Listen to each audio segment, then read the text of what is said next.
All right, why don't we get started with non-agenda public testimony.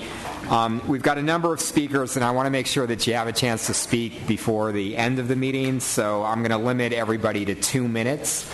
Natalie Farwell, Kim Swain, Amy Eagle, and Paula Felix.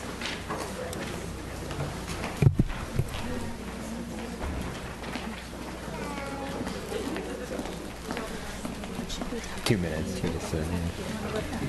I just did. Yeah.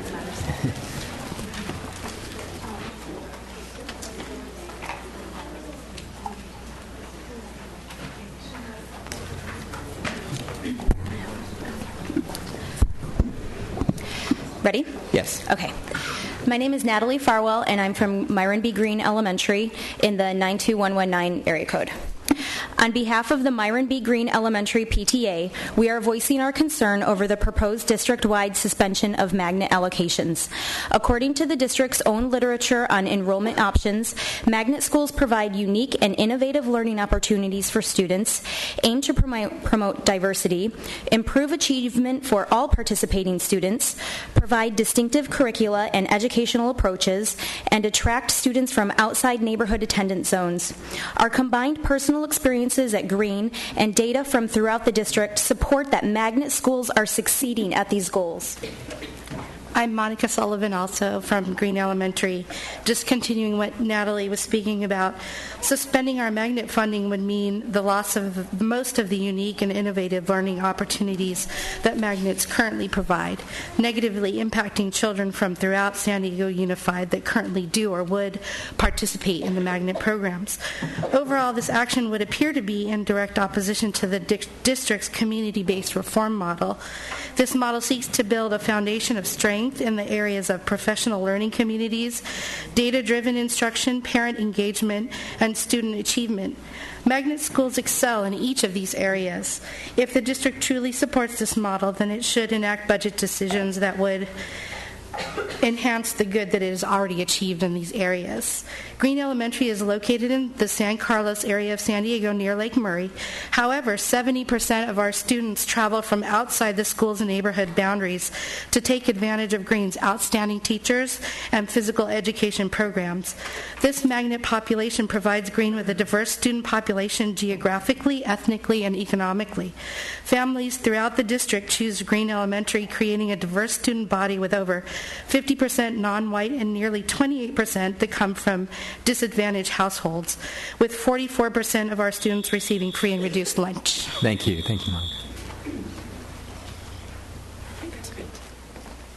Monica. Okay, Kim Swain, Amy Eagle, Paula Felix, Heather Nelson, Kimberly Mang.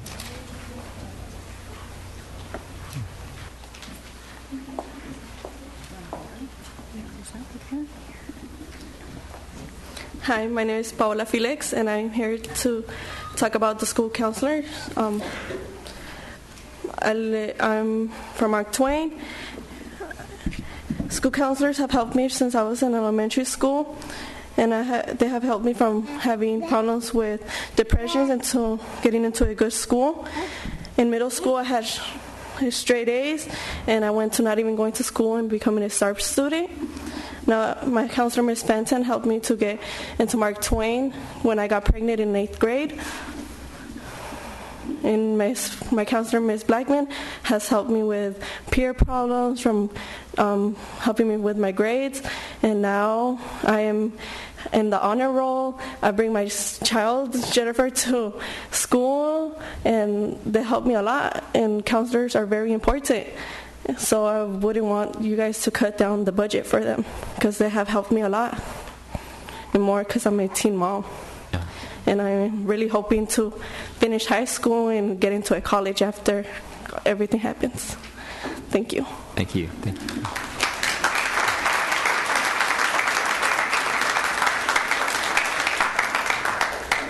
Kim Swain, Amy Eagle, Heather Nelson, Kimberly Mang.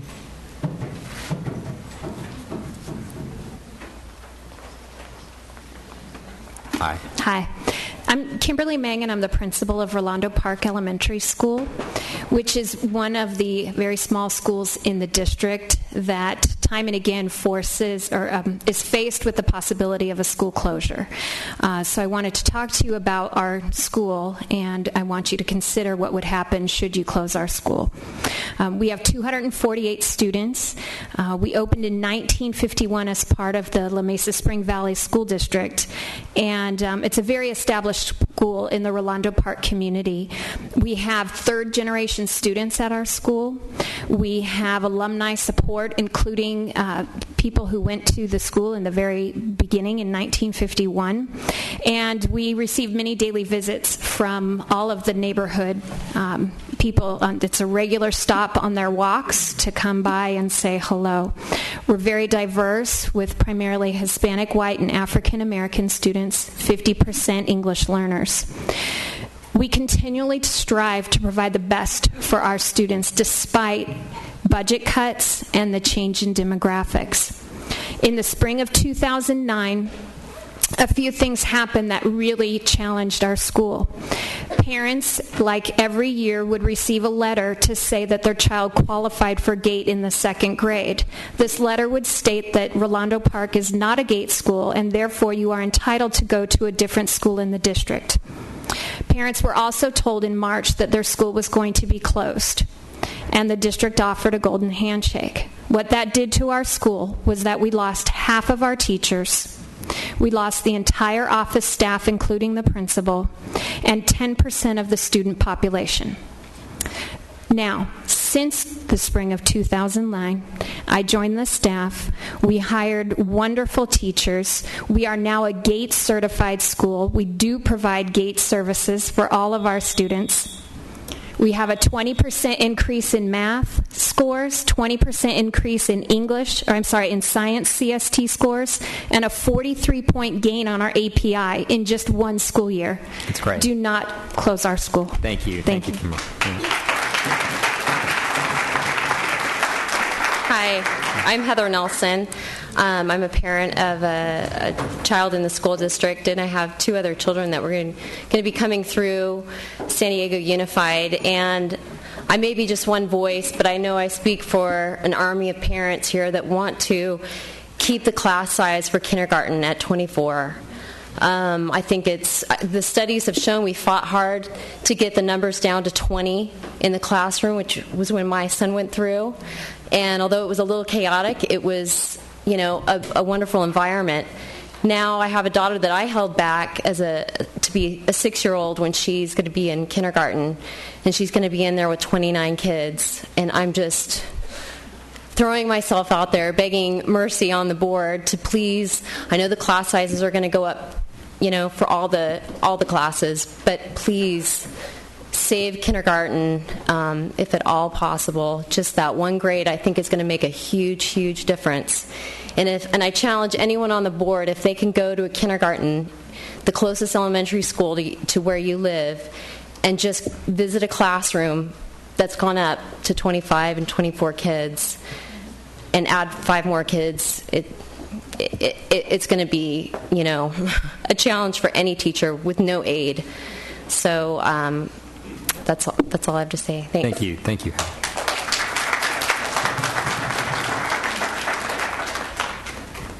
Janine Stastny, Sergeant Goodpasture, Aaron Liddell, and Marion Snell.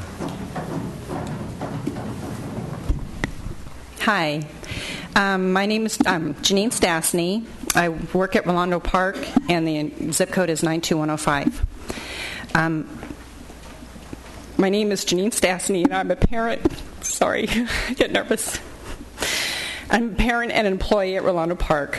My oldest son graduated from Rolando Park in 2008, and my youngest son is currently in 3rd grade. I'm at a loss for words for what is happening to Rolando Park again. For the last 10 years, Rolando Park has been on the closure list, and because of that, it is very difficult to keep children enrolled. Every time a parent hears that Rolando Park is up for closure, parents pull their children, and many of those children become students at the La Mesa Spring Valley School District. How are we to build our enrollment numbers if we are constantly under the threat of closure? Rolando Park is comprised of children whose future depends on the funding for IDA and Title I. Because of the local rising budget crisis, Rolando Park is up for closure again, and we rank third on the list of consideration. Our teachers and administrative leaders are desperately seeking creative ways to keep our school from closing. Many children at Rolando Park have a difficult time even getting to school, let alone the challenges they face in the classrooms. Sometimes coming to school is the only refuge they have for stimulation and acknowledgement. Another problem our parents would be facing is transportation. Their children, they don't even have cars, and they walk their children to and from school every day. And there's an apartment building right there for the low income, and they're always just struggling just to get them there. Without any transportation, how are they supposed to get to a school that is farther away? The two main streets would be Massachusetts or College Avenue that they would have to cross, and a lot of these parents would just send their children by themselves. My school is a place where they find both caring and loving teachers and staff to be with them, and they work hard to keep their environment at Rolando Park Elementary. Thank you. Thank you.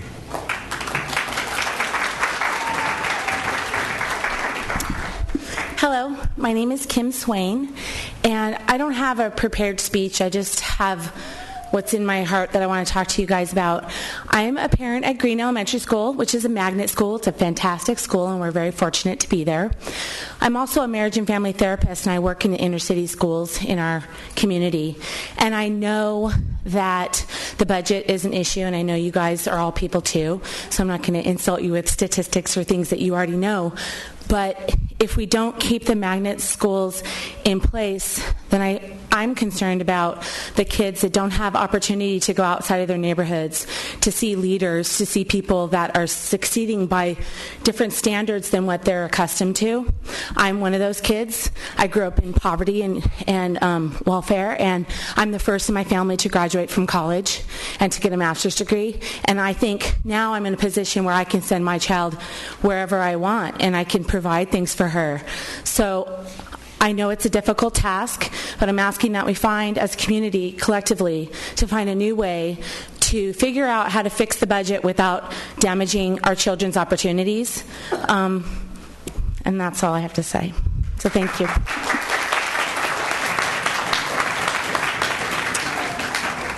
Sergeant Goodpasture.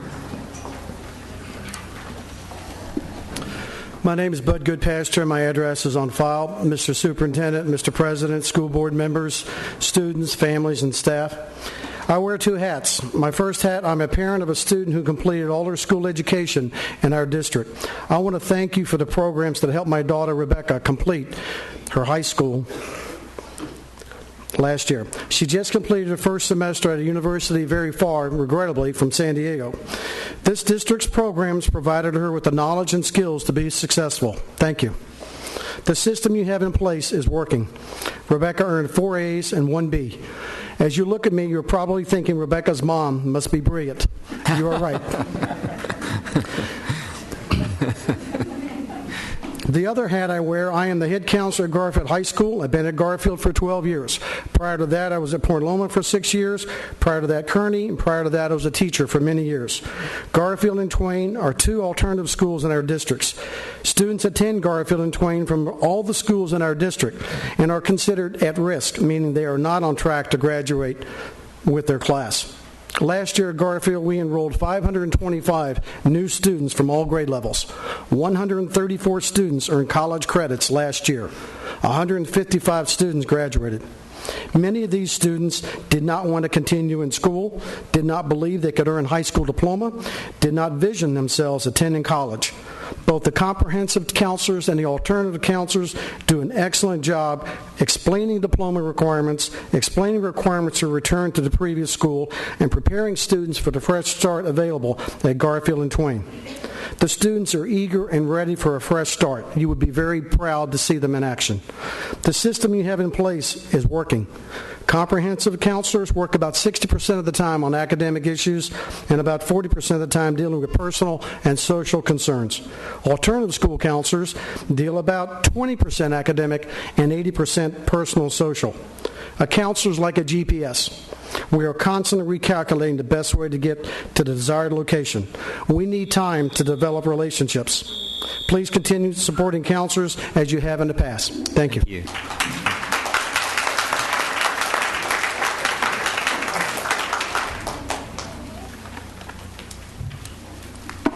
Marion Snell, you have my address on file. Good evening, President Barrera, trustees, and Superintendent Koba. I am so disappointed in you. It is your responsibility as the elected Board of Trustees to set policy and priorities for this district and then use the district budget to support those priorities. Instead, what have you done? Thrown up your hands and left the decisions to the sites. This is nothing new. We went down this road before under Mr. Burson. Here's what we learned. People don't want to fire their friends or the people with whom they work closely.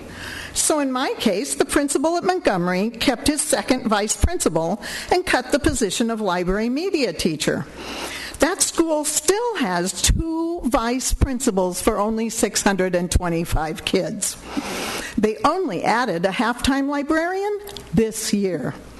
This board has set a priority to open every library in the district.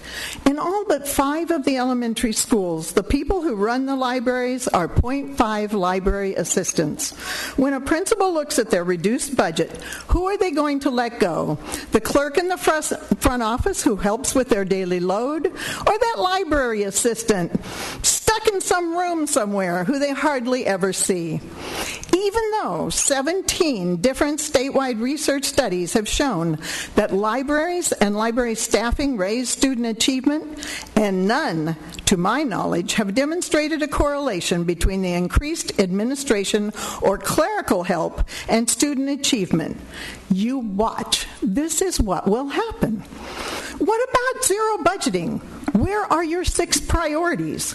Mr. Koba, with his vast knowledge of budgeting, and Mr. Barnett, who sold himself as the candidate who knew how to handle money. What are you doing? You have the tools and the staff to handle the information gathering and big picture outlook needed to craft a responsible budget. The sites do not. I know. I'm on my last sentence. Okay. The sites do not, and you are failing them and the voters with this plan.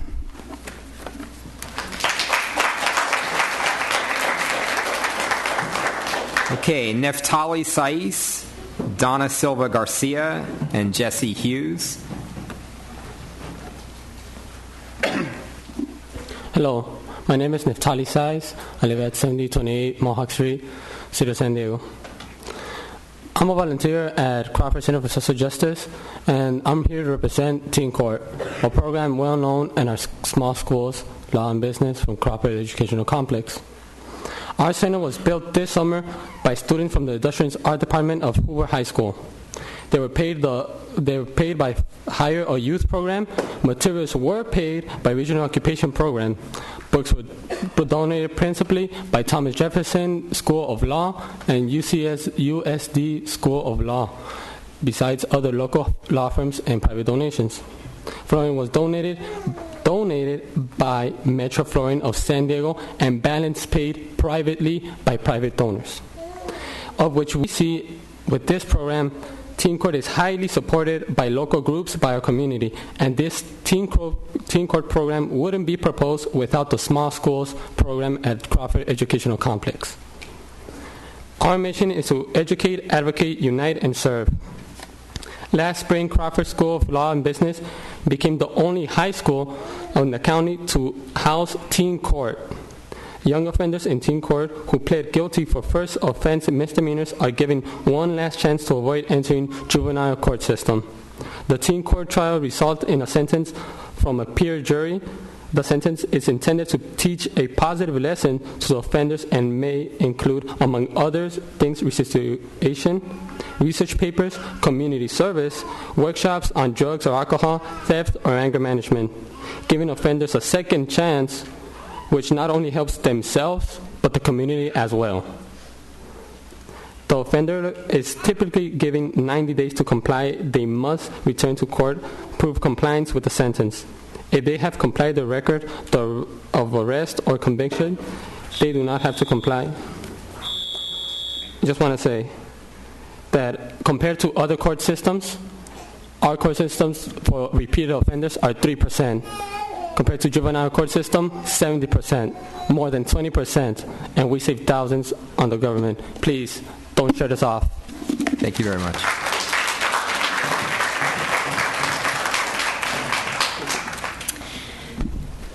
Hello, my name is Erin Liddell. Thank you for giving me the opportunity to speak this evening. I am a mother of a kindergartner, and even though our closest elementary school is Clay Elementary, conveniently at the end of our block, we research schools in the San Diego Unified School District looking for a great parent-teacher-student community, a diverse student-parent population from all throughout San Diego, high student achievement, and a curriculum that concentrates on academics with physical activity. Clay Elementary was lacking in these areas, so we chose Green Elementary, the academic physical education magnet. We love how Green, along with other magnets, promote diversity, improve achievement for all students participating in the school, provide a distinctive curriculum or educational approach, and attract students from outside an assigned neighborhood attendance zone. My husband and I understand that the district is now fated with unprecedented budget challenges, and we hope that the Board of Education can see the value of protecting magnet schools. We have friends whose children attend Benchley Weinberger and the Language Academy, both magnets, who are not limited to one neighborhood or cluster. With all magnets, our families are united as school communities and care deeply about the education of our children and the students throughout San Diego Unified. Green currently ranks 10 in the state with an API score of 936 in 2009. These successful numbers don't end at Green.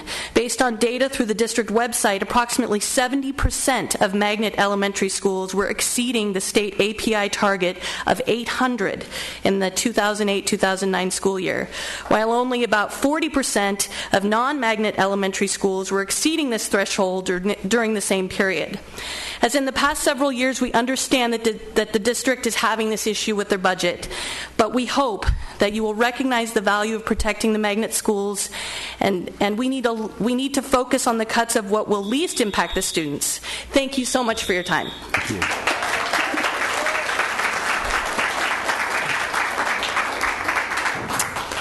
Jesse Hughes, Alma Hills, Miguel Tillis Jr., and Janelle Kirkcaldy. Hello, I'm Jessie Hughes.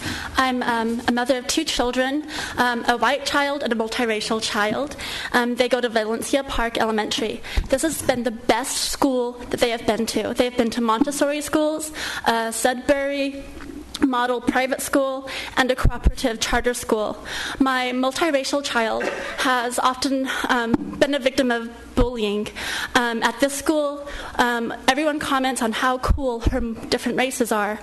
Lavender, being a white child at this very diverse school, one of like 5 white children, she's also very accepted. They have a dance and drum and academic program. This is the best academics they've ever been to, and also the drama and dance has been amazing for them. Amethyst is my 9-year-old multiracial child.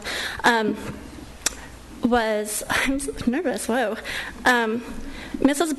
Bug and Mrs. Brown first recognized her as being gated, where teachers at all of her other schools have only seen that she's creative. They encouraged her to be tested this year, even though she was in 3rd grade. She's never been tested before, and she is gifted and talented. Mr. Garcia, I'm shaking. Mr. Garcia is one of the drama teachers, and in his classroom that she visits once a week, Amethyst's ideas have been honored and incorporated in the play that they are creating. Amethyst has rarely had this much acceptance in a large group, even within my own large extended family, which is part of the reason we moved out of state and came here. the drama and dance teachers are looking to be cut next year. They volunteer many hours after school and on weekends with the children to create the plays and the dance troupe that they are involved in. They're both involved in drama and dance. They're both creative children who need this creative outlet in drama and dance. They're very talented in those areas. It's helped their self-esteem. Amethyst is no longer suicidal. She's expressed suicide feelings for the last 3 years. She's no longer suicidal or depressed or angry. And thank you for hearing me. Thank you.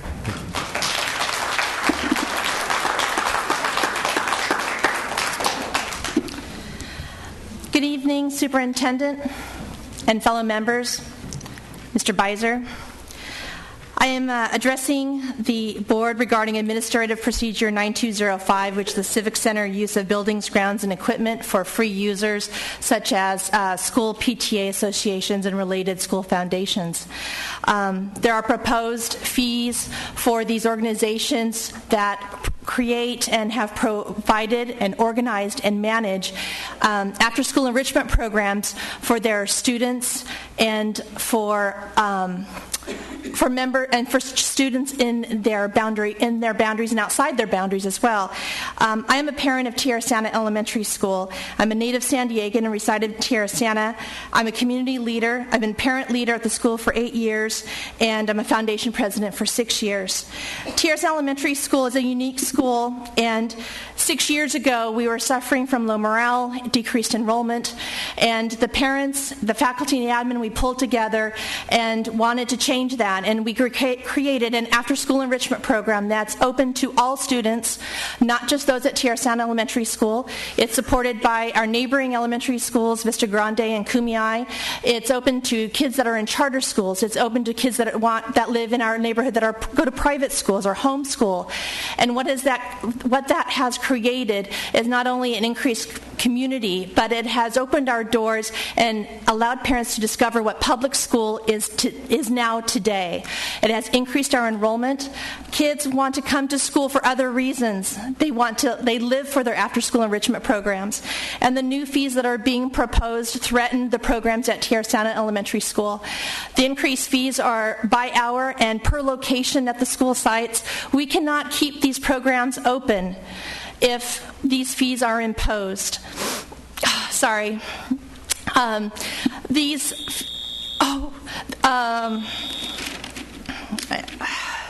The questions I want to ask is, these programs that we instilled, we actually submitted to the rental department and the legal department for approval before we began them 6 years ago.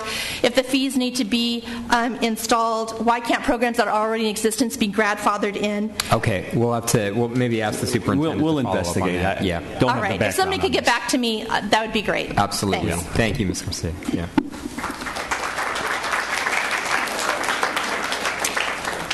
Okay, Alma Hills, Miguel Tillis Jr., Janelle Kirkcaldy, Fatima Saeed, and Edith Smith. Hello, my name is Alma Hills. I'm the principal at Freeze Elementary Arts and Culture Magnet School, and my zip code is 92114. On January 5th, Superintendent Koba asked all the principals to hold a very open process in constructing school budgets. And so I just want to bring to you today 3 really strong concerns that we have continued to talk about at Freeze. We will have another meeting still tomorrow to finish up our budget at the school. Number 1, the $396 per pupil funding level for schools that have a population of 400 to 700 students. Freeze's Fourth Friday enrollment was 425 students. We're now up to 445, but we basically fall in that category. The $395 or $396 per student is really devastating to our budget. Our governance team is finding it very difficult. We listed out all the duties of all the people that are being paid, or all the positions that are being paid out of unrestricted as well as categorical funds, and we were trying to figure out which of those duties we could do without, which of those duties did not promote teaching and learning and achievement at Freeze, and we are having a very difficult time with that. So we asked the board to go back and reconsider for a school like Freeze to consider giving us a little bit higher funding level or a lot higher funding level. Thank you. Number 2, nurses and counselors. Our school is extremely concerned about nurses and counselors because we are a school that have heavily depended on nurses and counselors through the years. Number 3, our magnet funding. We've been asked to have a magnet, but we have no magnet money. Please consider at least funding our magnet resource teacher. Thank you.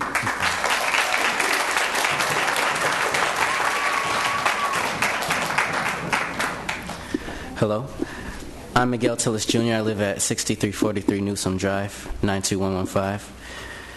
And I'm a student at Crawford High School and a community member. Throughout all my 4 years, I have experienced the great qualities of the small schools, and today I'm here to advocate for what I've enjoyed all these 4 years. Equality should be a key component to the board.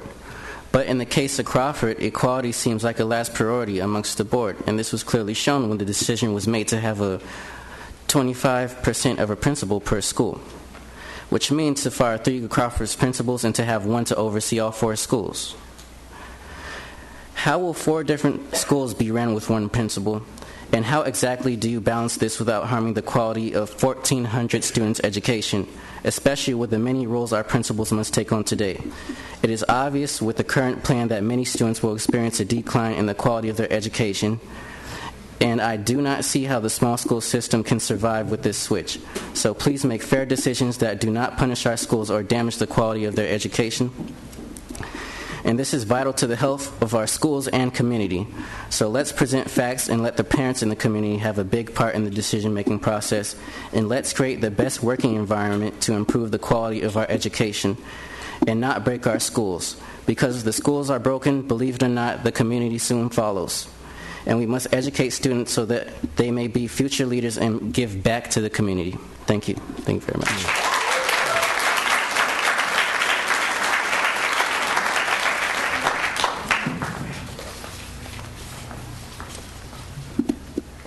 Hello, my name is Janelle Kirkaldi, and I'm a senior at Crawford, MVAS, the Multimedia and Visual Arts School. I've attended MVAS for 4 years, and I would like to invite you all to MVAS's Design Review. This is going to be Thursday, January the 27th, starting at 5. The Design Review showcases students' work and their greatest achievements in their classes. Please come and visit MVAS. Thank you.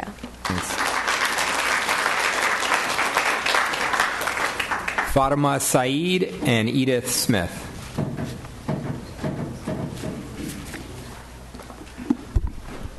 Hello. It was 3 years ago when I started going to Crawford, and just like any other freshman, I didn't know what I was going to expect. But I had family that went to Crawford before me, and they didn't like it. They didn't like the different fights, the riots, the gangs. And the first thing that would actually come into their minds in the morning when they're getting dressed is, am I going to get beat up today? You see, Crawford wasn't the environment that attracted good attention at all. But the key point is that it was Crawford Comprehensive when it was one school, a school that existed many years ago. Growing up in this community, I have learned that for a person to see the difference in something, a change must occur. Ever since Crawford High School changed to small schools, there has been a tremendous difference in the function of the school, academically and socially. Not only have the codes outfought many other schools in the academic achievements, but we do it so without air conditioning during the summer when the temperature reaches the triple digits, when simply writing becomes difficult in the winter because the heaters don't function right. Because once again, Crawford is isolated and just doesn't have the state of art technology that many schools have. You see, you would think we would care about all of this, but we don't. The only thing that actually matters to us is the small schools. It matters because the quietest kid in the class is equal to the loud kids. we have our own counselor and our own principal that support us unconditionally. It matters to us because our diversity brings us closer each day, and most importantly, small schools at the Crawford Educational Complex puts our differences aside and reveals what really makes us the same. Thank you.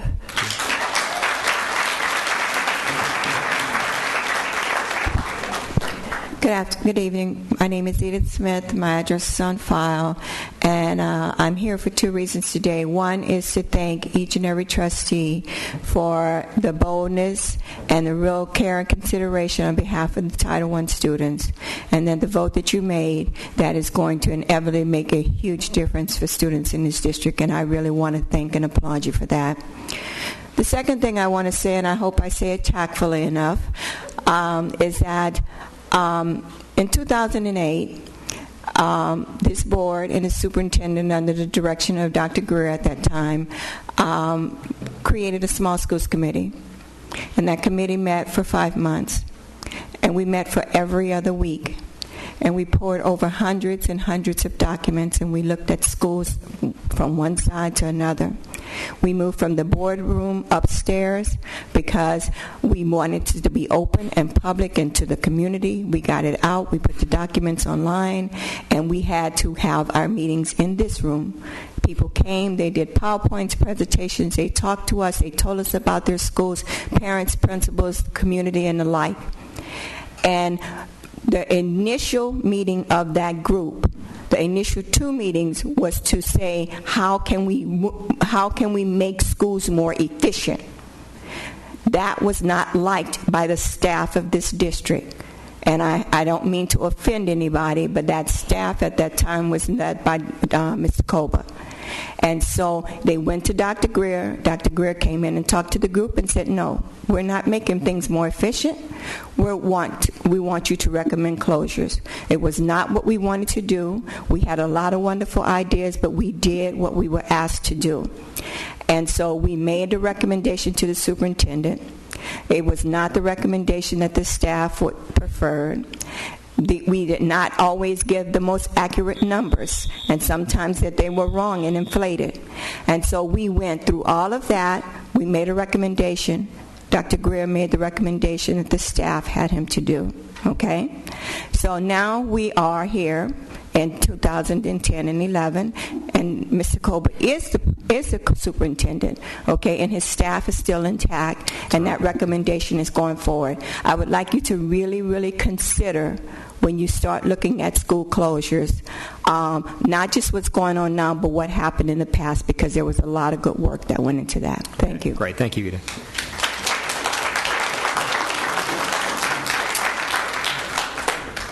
Okay, so we'll now call the regular meeting to order, and I'd like to ask the Army JROTC Color Guard from Crawford High School to present the colors. Please stand.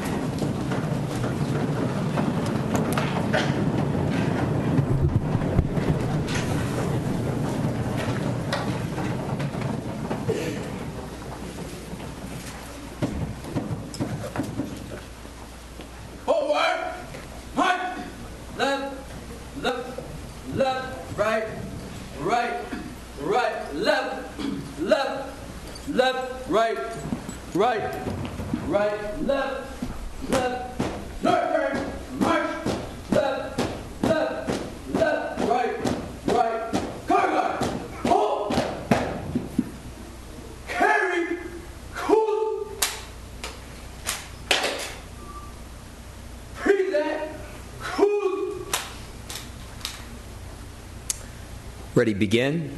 I pledge allegiance to the flag of the United States of America and to the republic for which it stands, one nation, under God, indivisible, with liberty and justice for all.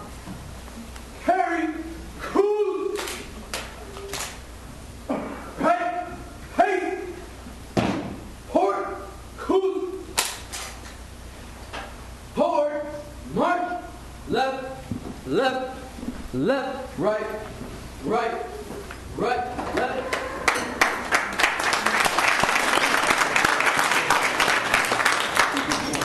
All right, thank you, Crawford, JROTC. I'd like to welcome everyone present today and those watching the broadcast and call the January 25th, 2011 regular meeting to order with all board members present. If you wish to address the board today and your name is not on the blue sheet located at both entrances to the auditorium, and if you've not already submitted a request for a public testimony form, please complete the form and submit it to Ms. Ward. Speakers on agenda items will be called on to speak during the discussion of the agenda item. Non-agenda item testimony was heard at 5 p.m. and will also be heard at the end of the meeting. At this time, I'd like the ASB student representatives to the board to introduce themselves. Please tell us about yourself and what's going on at your school, both academically and socially. And we'll start with Nancy Sokes, our ASB Council President from Patrick Henry High School. Thank you. My name is Nancy Sokes. I'm the ASB President at Patrick Henry High School and the President of the ASB District Council. Last week at Patrick Henry, we had our talent show, which was a great success and was a great fundraiser for prom. We're finishing our Freedom for Hunger food drive and have already collected hundreds of cans. It'll be going on for the rest of this week. Both teachers and students are working hard preparing for finals, which will be the rest of this week, and getting ready for the start of second semester. And the ASB President's Council is preparing for our next Student Congress, which will be held on February 16th at 3 o'clock in this auditorium, and we invite you all to join us. Thank you. Thanks, Nancy. And next we have Sarah Chano, who's the ASB President from Morse High School. Thank you. My name is Sarah Chano. I'm from Morse High School, the ASB President, and we recently had our first Winter Ball dance in our gym, and it was very successful, and we had positive feedback. And right now we're finishing up repainting our bulletin boards on campus and just beautifying them. And we got a lot of positive feedback as well, and students are actually noticing our bulletin boards. And we're planning an award assembly for our honor roll students, which will be held around February. And we're in the process of planning more events for second semester as we're just preparing ourselves for finals and All right. Thank you, Sarah. Thank you. Okay, great job. All right, and now we're very honored to have the student presentation from the Madison High School. This is a group of students who have organized the pledge to eliminate, I think, hurtful language was the assembly that you guys had. So we'll ask Nellie and Marion Phelps to introduce this. Yes, I'd like to introduce Marion Phelps, Area Superintendent, Madison Claremont Clusters. Good evening, President Barrera, Superintendent Koba, and board members. I am very excited. I had the distinct pleasure, along with the President Barrera and Vice President Dr. Evans and Superintendent Koba, to attend a very exciting event that happened at Madison High School that was generated by the students. So I'm not going to steal the thunder, but I'd like to introduce to you Principal Nash. Good evening, board members. I as well will be brief. I know that we're here to hear from the students. I just thought you might need a little feedback. Certainly understand how this event came to take place at Madison High School. Students attended the San Diegans for Safe School rally here at the Ed Center in October. From that, they came back to our site, spoke with the leaders and representatives of their associated student body, as well as some of the high-profile members of their campus, and they came up with this program. So with that, I'll give you Stephanie Wheeler. Thanks. Hi, I'm Stephanie Wheeler. Leading up to the rally day, all throughout December, I worked on a video with a student, Willie Gray. It was just a public service announcement about basically eliminating hurtful language. It contained multiple media outlets and a lot of students from our campus. Following the video was a short writing prompt. In response to the prompt, students read about experiences where they have been witnesses or have been victimized by hurtful language, or it's been directed to them. We've attempted to eliminate hurtful language on campus, and it's been a success, and I think that's because it's students talking to students, like the message is from us to them. And here's the video. Thank you.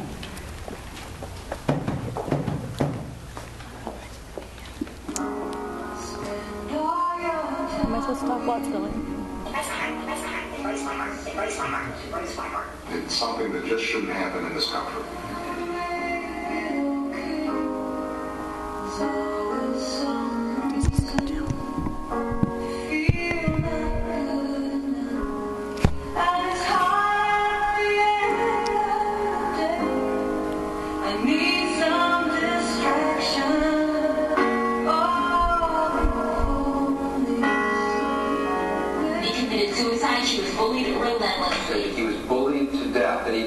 After being constantly harassed by 4 classmates. Females can be an awesome army, whether taking on each other or a target they've chosen together. You want to kill myself. I hope I never receive a phone call like this again for the rest of my life. I was never prepared for what I heard on the other end. His loving parents had no idea that Ryan was also communicating online with another friend who had intrigued him about an escape from all of this through death.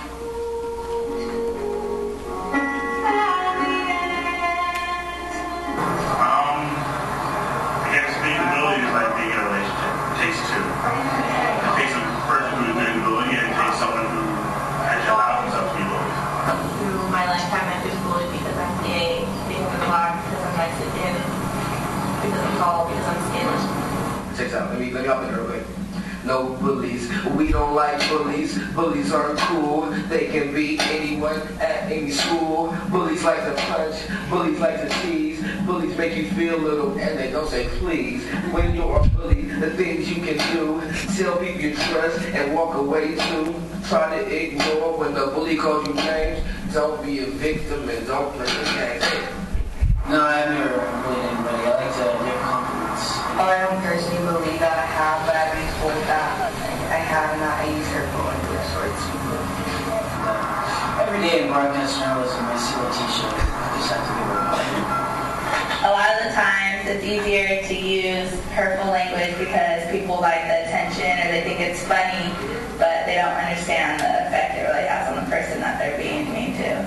Whether people realize it or not, a lot of people keep it inside, and they could either go through a lot of mental trauma through words that people say to them. Like if someone around school called me a faggot or gay or something like that, it would hurt me on the inside, and I wouldn't necessarily show it to everybody else.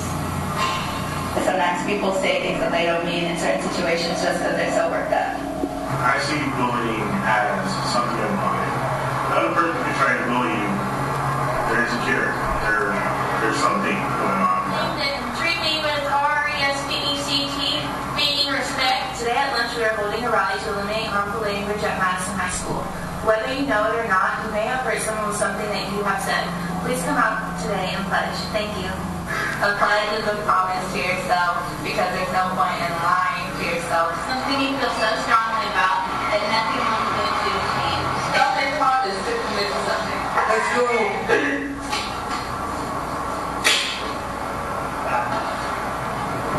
I pledge to eliminate bullying. I pledge to eliminate hurtful language. We pledge. I pledge. I pledge.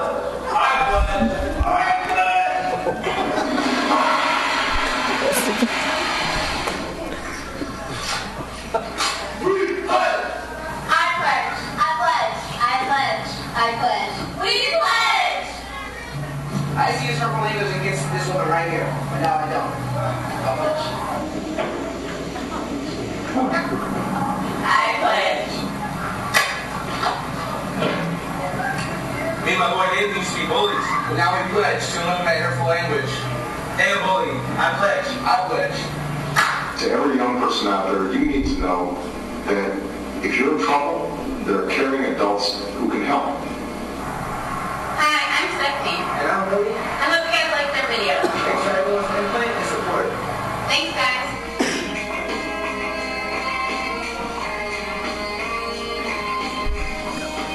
Okay. Hi, my name is Jordan Scott.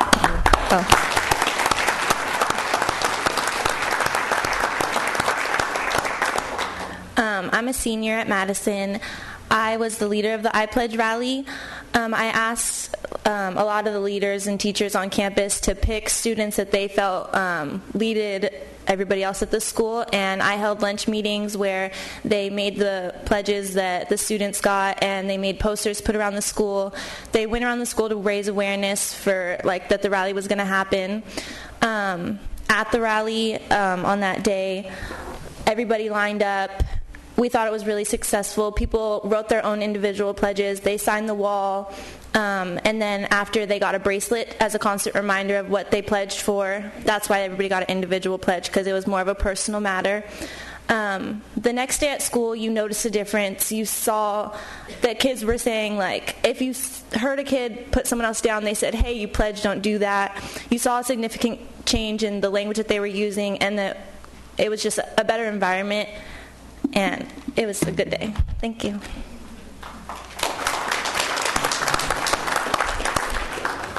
Hi, my name is Letitia Bell. I'm a senior and the ASB executive president. And we were just here to inform you guys of the rally that we had to eliminate hurtful language, and to let you guys know that it is not the end, but only the beginning, and that we are here to, or that we are going to go to the rest of our cluster schools, the younger ones, and hopefully get some of our upperclassmen to go and speak to the younger students and inform them of the situation and get our cluster schools on board with us too. Thanks for your time.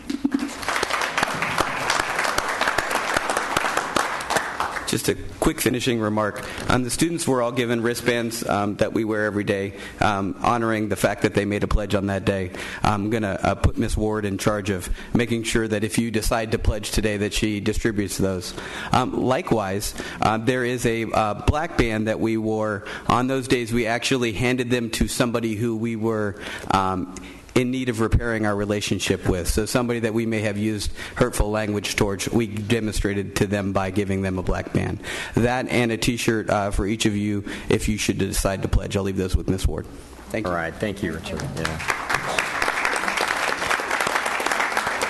One of the things that was very powerful about this event, like I said earlier, it was completely generated and motivated by students. The students went to a rally earlier in the year and came back to their administrators and said, look, we need to do something. We need to come back and do something. And they came up with this rally. In addition to that, the video was made by our students. We're very proud of the Madison students and the work that they've done. In case you haven't also known, not only are they doing academically great, but they are the first San Diego Unified School District football team that went to the state championship. So they're doing phenomenal work there, and this anti-bullying event that they're doing is incredible, and it's just spreading, and we're so excited that they're going to do it cluster-wide as well, too. And as Mr. Nash said, there are purple bands for all of you to pledge that you will not use hurtful language, but there's also a black one, I said, that you need to hand out to everybody, board members, area soups, and everybody, to hand to somebody who you may have bullied or used hurtful language towards before, too, so you have an opportunity to be part of the movement as well, too. So we're very excited, and we want to thank the students and Principal Nash for being here. All right, thank you. Thank you, Madison students. Incredible leadership that you've shown. Thank you very much. And that actually transitions us into, we're going to move item F1 up, which is our Safe Schools Task Force update. Superintendent and Dr. Meyer. Nellie is going to pitch it for this one. Right. In line with the presentation that we just heard, I wanted to give a brief update of our committee work that we've done in response to the renewed and necessary focus on bullying.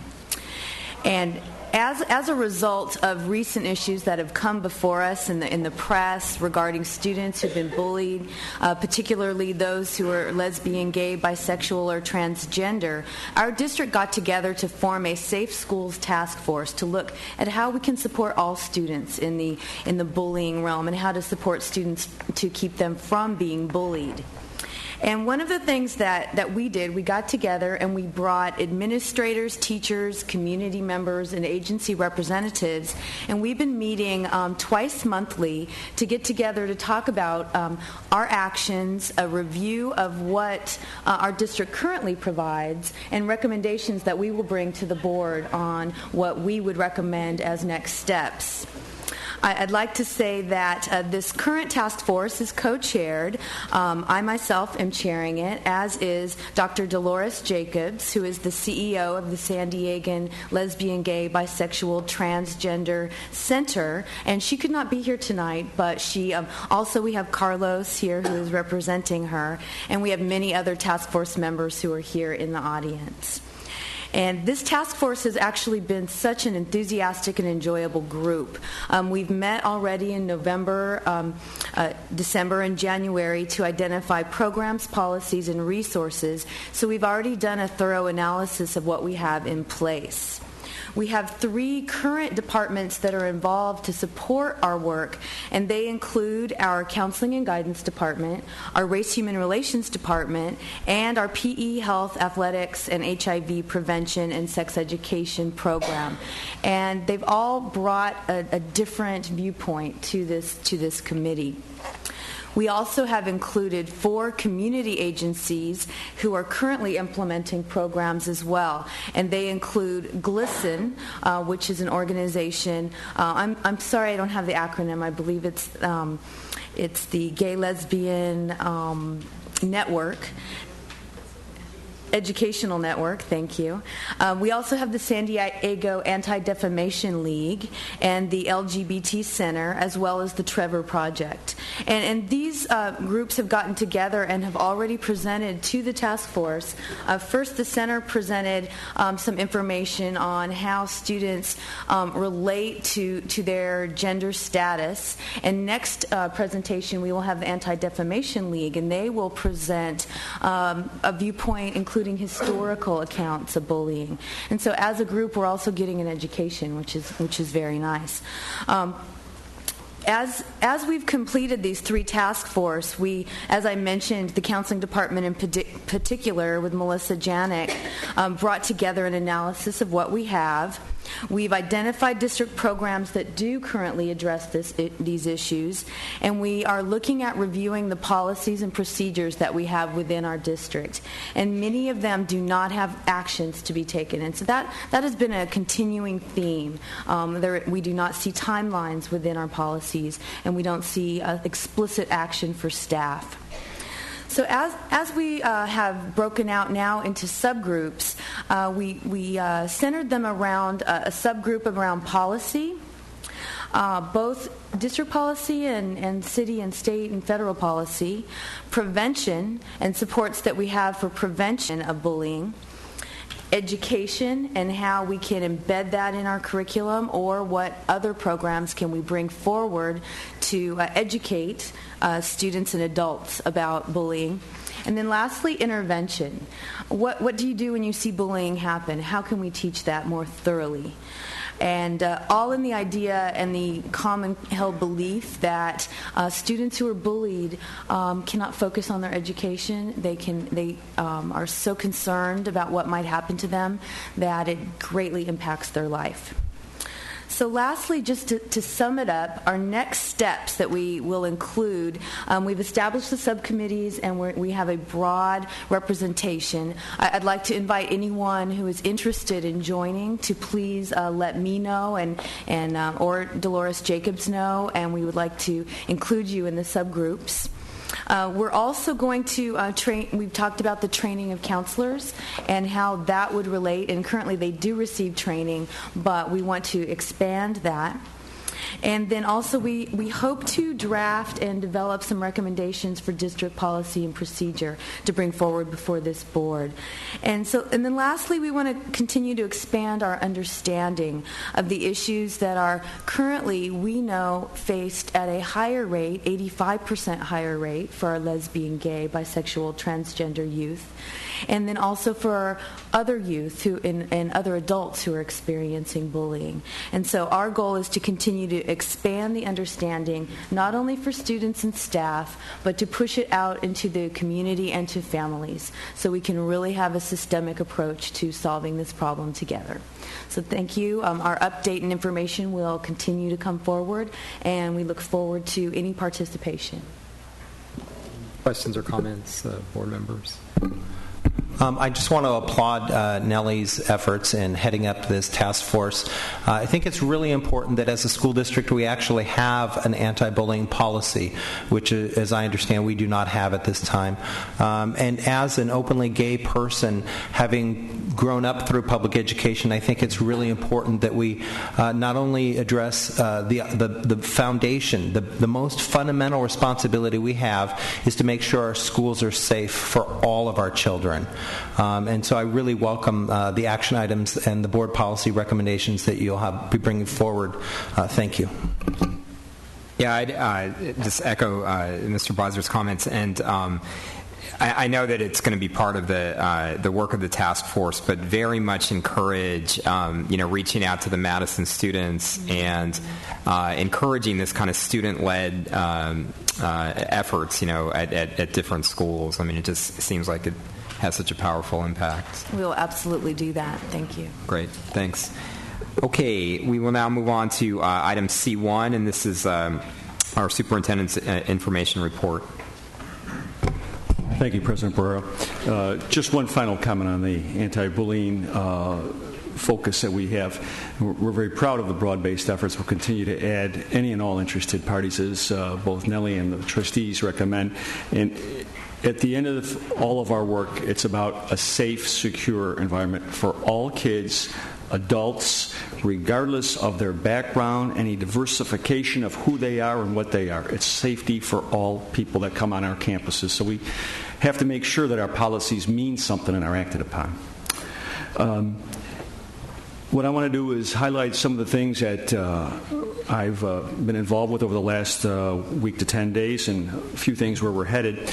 School visits. This time around, I've moved in a couple of other different clusters. I've had a good experience of accommodating and accompanying Diana Carberry through portions of Mission Bay and Point Loma, and David Lorden through the Sarah Patrick Henry clusters.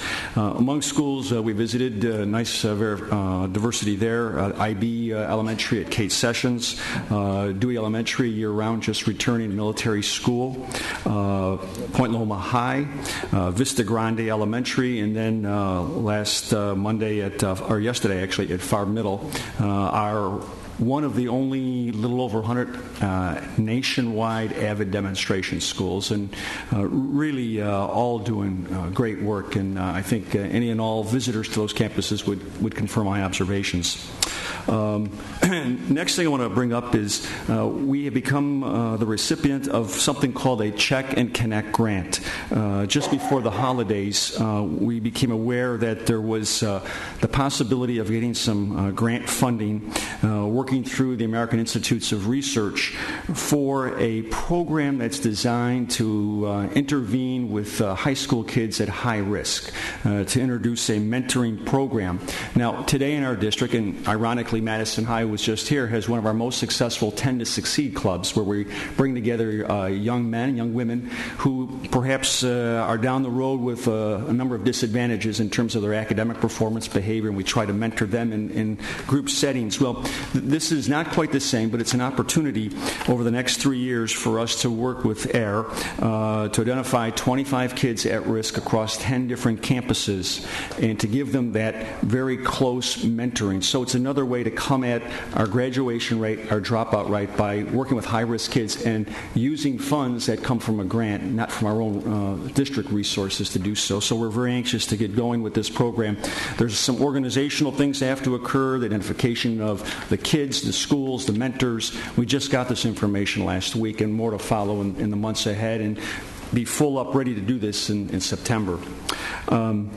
Had an opportunity to be at a community lunch at the Jackie Robinson YMCA last Friday. I was not able to go to a Martin Luther King breakfast, and there were such events on the Monday and the Friday that sandwiched the weekend. But I did have a chance, based on a gathering that Michael Bruckner, the executive director at the Jackie Robinson Y, hosted on last Friday, to meet with the Reverend Calvin Morris, who was one of the keynote speakers. And we talked about community-based reform. We talked about the importance of relationships, about transparency, about working across many different community gatherings. And as chance would have it, Ken Blanchard of the 1 Minute Manager fame came to this luncheon, and he has some ideas about community engagement, and he and I are scheduled to meet in a couple of weeks to talk about that and where he's going with this whole idea of visioning and working with San Diego at large. So more to follow at that. Along with meeting some interesting who's who, I did have the opportunity to meet with the new Superintendent of Public Instruction, Tom Torkelson, last week. He was in town in his first visit to San Diego since assuming his duties as the state superintendent. He met with a small group of superintendents at the county office, and I was able to be there. Great discussion, a lot of uncertainty about where we're going with the budget, and he was pretty careful about how to pick where we're going, but he wants us all to be involved. He wants our voices to be heard in Sacramento. We gave him some good ideas and a whole lot more to follow. And then the last two items I have for you. Back to the Tend to Succeed. As a member of the Gang Commission, we met last Wednesday and actually had the Madison Tend to Succeed Club provide testimony how they're intervening with bullying on their campus, and sought and received from the Commission a full-up endorsement for what they're doing and for them to pass the good word along to the rest of the district in terms of safe, secure campuses and anti-bullying. And then very last thing is the budget. Had town hall meetings this past week with both the central office staff to talk about where we are in that process. And then with the return of our year-round principals, brought them up to speed on the process, recognizing that the traditional principals have been back and working on budgets for the last couple of weeks. And so the balance of the month of January into early February is all around developing the campus budgets, integrating them with the central office budgets, and briefing you in early February.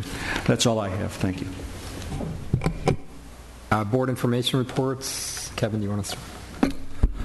Last night I was at the Patrick Henry High School cluster meeting with the area superintendent, David Lord, and I was thrilled at how many parents and other stakeholders had turned out for the Henry cluster meeting. That's all the parents and principals and other folks from all the schools that feed into Patrick Henry High School, and that was a great meeting. Second, I visited the Language Academy today. That's a Spanish and French immersion school. They're doing great things out there. And their API is 836, and I think that's just phenomenal that they're able to help those children in so many different ways. Third, I really welcome a lot of the parents and folks from the Green Elementary School Magnet. I visited that school twice so far, and especially want to welcome and appreciate the comments from Natalie, Kim, Amy, and Aaron. Finally, I just would like to welcome anybody that would like to accompany us up to Sacramento with the PTA for the Safari to Sacramento. That's February 7th and 8th on the PTA's annual trip to Sacramento to lobby for funding for public education. And I think it's kind of unfortunate that the folks up in Sacramento have chosen that lobby day to be busy.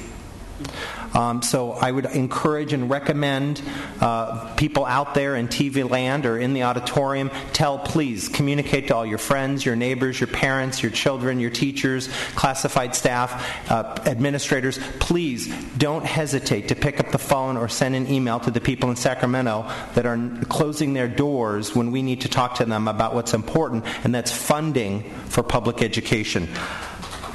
And finally, I would like to publicly applaud the efforts of our CFO, Mr. Little, and Superintendent Koba, who today, it has been reported, now have found savings for next year in the central office of 14%. And I think that's really exciting, showing that the central office is also looking very carefully at their own departments and their own budgets and trying to find savings along with the rest of us in the schools. Thank you.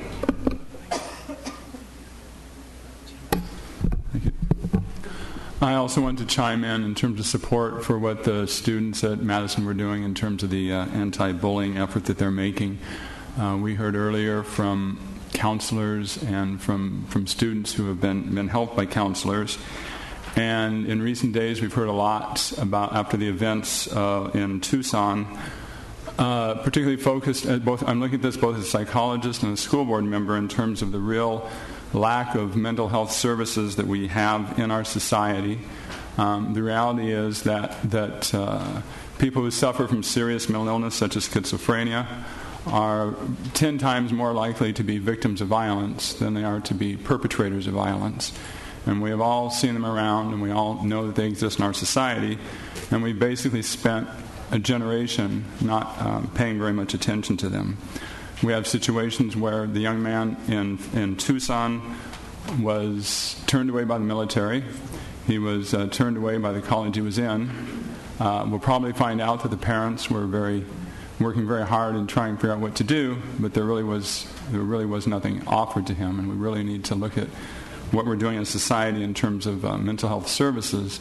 And one thing I'm encouraged by is particularly, again, going back to this group of students from Madison High School, that I really believe that this next generation is going to really look at this issue and take it on in terms of us doing what we really need to do. So I think we're doing part of our part by really encouraging students like this to move forward with what they're doing. Thank you. Ms. Jackson. Well, I'd like to applaud the clusters for their work. We did Lincoln cluster meeting. We did Morris last night, and so a lot of participation.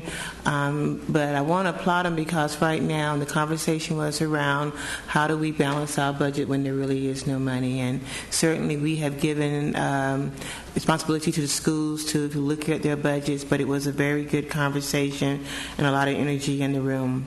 I also want to thank Knox K-8, soon to be Knox Middle. They hosted the annual MLK parade. They've been doing it for a number of years, and this is where the actual students come together and do their parade. And certainly it's always a pleasure to be there to see students from across the district, from Demon, I think Rolando Park. There's a lot of schools that all come together and have their own parade. And then finally, I'll take one of those black wristbands and I'll hand it off to my peers and some of the executive staff. Not meant for hurt. You hold back from me, huh? Not meant to have hurtful language, but certainly I do appreciate their efforts. I know that I come in sometime and I'm very short with them about budget items and academic items, but again, they all know that my heart is for the children and nothing personal, but it's all about the children. Thank you. Mr. Barnett.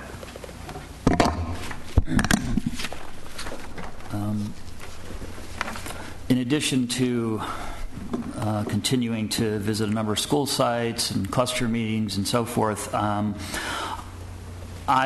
sure all my colleagues have received probably hundreds of emails by now from parents, teachers, staff members regarding the budget, concerns about cuts and their particular area or in general, and also suggestions. And even though the current process that we're in started end of last November, before Mr. Beiser and I were sworn in, I think this process of actually having the parents and the teachers and administrators and staff at the school sites, based on the feedback I'm getting, has been very positive, and I just wanted to share a little bit of that. I think, first of all, what I'm getting from parents in the emails I'm getting is that people for the first time are understanding that how much it costs to provide public education, all the way down to the copiers, to the teachers, to the principals, to electricity and all that. And people are actually looking at that beyond just the principals. And I think people appreciate the tough job the principals have had for many years when they've had to make these tough decisions, and maybe the process hasn't been as inclusive because it was truly top-down instead of from the ground up. So I think the benefit has been a greater education by the public and the teachers and the parents as to what these tough decisions are. That said, ultimately, there's some misunderstanding out there that ultimately this board, or the buck or $1 billion stop here, and we have to ultimately make those decisions and will be accountable for them, whatever we do. On another subject, I wanted to report on the success of our first Tiger Team meeting, and I want you to know that this was not purchased out of district funds, but my kids do have to eat healthier cereal this week. We had our first meeting of our Tiger Teams at the Ballard Center last Saturday based on the direction of and input of the board on the subjects to look at. Mr. Beiser and I were thrilled to see about 75 parents, employees who are doing the work every day at the school district, teachers, and citizens, just interested citizens coming together, and probably one of the most open public participation process that's ever occurred in a public agency, where anybody who comes in can participate and give their thoughts and participate on a committee. As the board knows, we are focusing initially on information technology, human resources, special ed, and transportation. Plus, there was a broad discussion at a table where people were giving general budget suggestions and ideas, which are going to pass on to the staff, and literally hundreds of emails on to the efficiency committee have come in. So anyone who wants to participate, you're welcome. And board members in the past have said they wanted to nominate or encourage people to come. Well, we need that encouragement and participation from across the district. Now, each team is going to have follow-up meetings, and they will be posted on the website, which is sandy.net/efficiency. In addition, if anyone's interested in participating, you can write to efficiency@sandy.net and participate, and we're hoping that the process will continue in a positive way, and we're very excited about it. And Mr. Beiser might want to add to what I've said on that report. Well, I'd just like to add that the meeting was great. Okay. For those of you that don't know, I am a middle school teacher by day. Okay. I was just about to thank Mr. Beiser and Mr. Barnett for their leadership on the Tiger Teams. I do thank you. It was great to see all the participation out at the Ballard Center on Saturday. The president did show up, by the way, I should say. I had no ideas to contribute, but it was great to see what people were doing. Several of us attended last night an event at the Children's Museum that the Alliance for Arts Education pulled together. This was very exciting. This is the community of people from various organizations and individuals who have promoted and supported arts education in our schools coming together and getting organized. And what I think is exciting about what the arts education community is doing is they're talking about stepping up and advocating for education, period, and not choosing to sort of get caught up in this distinction between arts education versus other parts of education. They realize that this is all one enterprise. And pledging their advocacy and have continued to demonstrate their advocacy for adequate and full funding for public education. So I thank those folks. I also wanted to thank the principals from the San Diego High School cluster who I had a chance to meet with at Memorial Middle School last week under the leadership of Hector Montenegro. And we talked about the process that the principals and the school site councils and the leadership teams at the schools are going through. And I agree with Mr. Barnett. This is we know how it's a cliche to say challenging this process is. There's not enough money to properly educate our kids, period. And the schools are going through a process of trying to make choices and make decisions without anywhere near the kind of revenue that they need and that our school district as a whole needs. But I do appreciate the process that they're going through, because ultimately this is not an abdication of responsibility by this board, and Scott is exactly right that we're going to need to make these decisions, these final decisions, but by putting the decisions and the choices and the analysis with the folks who are closest to kids, we get better decisions, smarter decisions coming forward than the five of us, would be able to make sitting up here without understanding what's happening school by school. So it's a big responsibility that the schools are taking on, but it's necessary in order to make the best choices for our kids, given an environment that we do not have the resources that we need. And back to Mr. Breiser's point, that we all need to be involved, whether it's going up to Sacramento or meeting with our legislators here locally or sending emails or phone calls to the governor. We need to protect funding for public education. We've been cut too much, and we can't take anything more. And the process that the schools are going through, if anything, makes that clearer than it's ever been before. Okay, so we'll move on now, and we need a motion to adopt the agenda. So moved. Second. Please vote. Okay, and I'll ask if any board member wishes to pull any item from the superintendent's consent agenda. I'd like to pull item I-1. Okay. Well, it would be item I-1 on the consent agenda itself, I think. It's not on consent. I-1 is a regular item. Oh. Okay, so from the consent agenda, okay. It's all E. All right, so if not, I'm sorry. I wanted to pull E14, 19, 21, 22, 23, and 24. Okay, 14, 19, 21, 22, 23, and 24. Okay.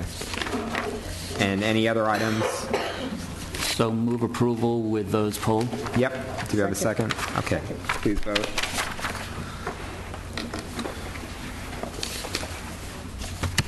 Okay, so we'll now move on to item F2, and this is the 2010-11 Single Plans for Student Achievement. Superintendent? This is, President Barrera, just an update on where we are with the SPSA. I think, Ron Rohde, if you'd like to provide a brief comment. Good evening. This is just another series of SPSAs that are ready for approval, and we are trying to get to the end of this process for this current year. We'll have one more go-round of these SPSAs as we get them completed for 2010-11. So unless there's specific questions, again, this is a carryover from essentially a previous item. Okay, great. And we've got one speaker on this item, Anne Marie Haney. Anne Marie.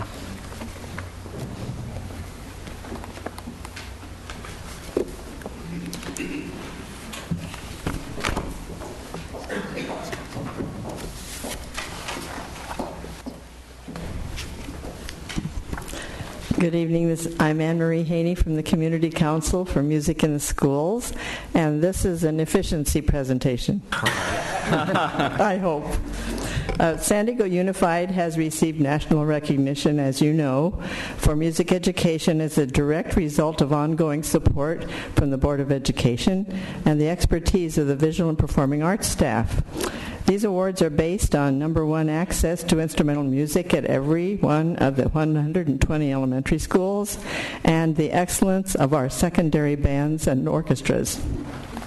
Proposed reductions in the VAPA staff of elementary instrumental music teachers would result in the loss of access to music instruction for thousands of students and the abandonment of classrooms of valuable instruments and equipment.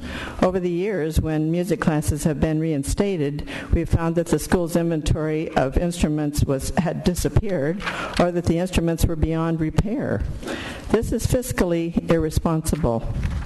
Just the elimination of 5 FTE positions, for example, from VAPA would result in the loss of instruction at a minimum of 10 elementary schools.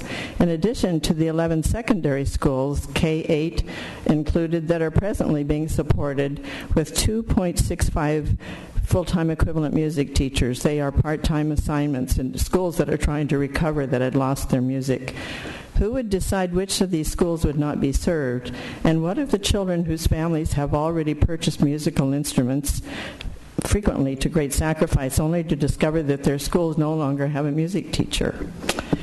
In the past, as fewer musically trained students have entered our middle schools, music classes have been dropped and in many cases totally disappeared. Our high schools were quickly affected.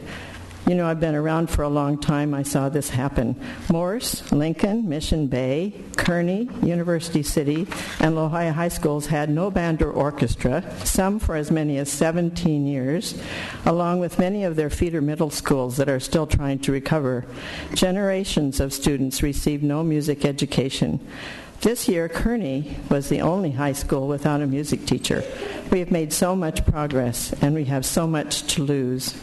The UC and CSU regions recognize the importance of the arts in education and in the development of students when they mandated A through G requirements for admission.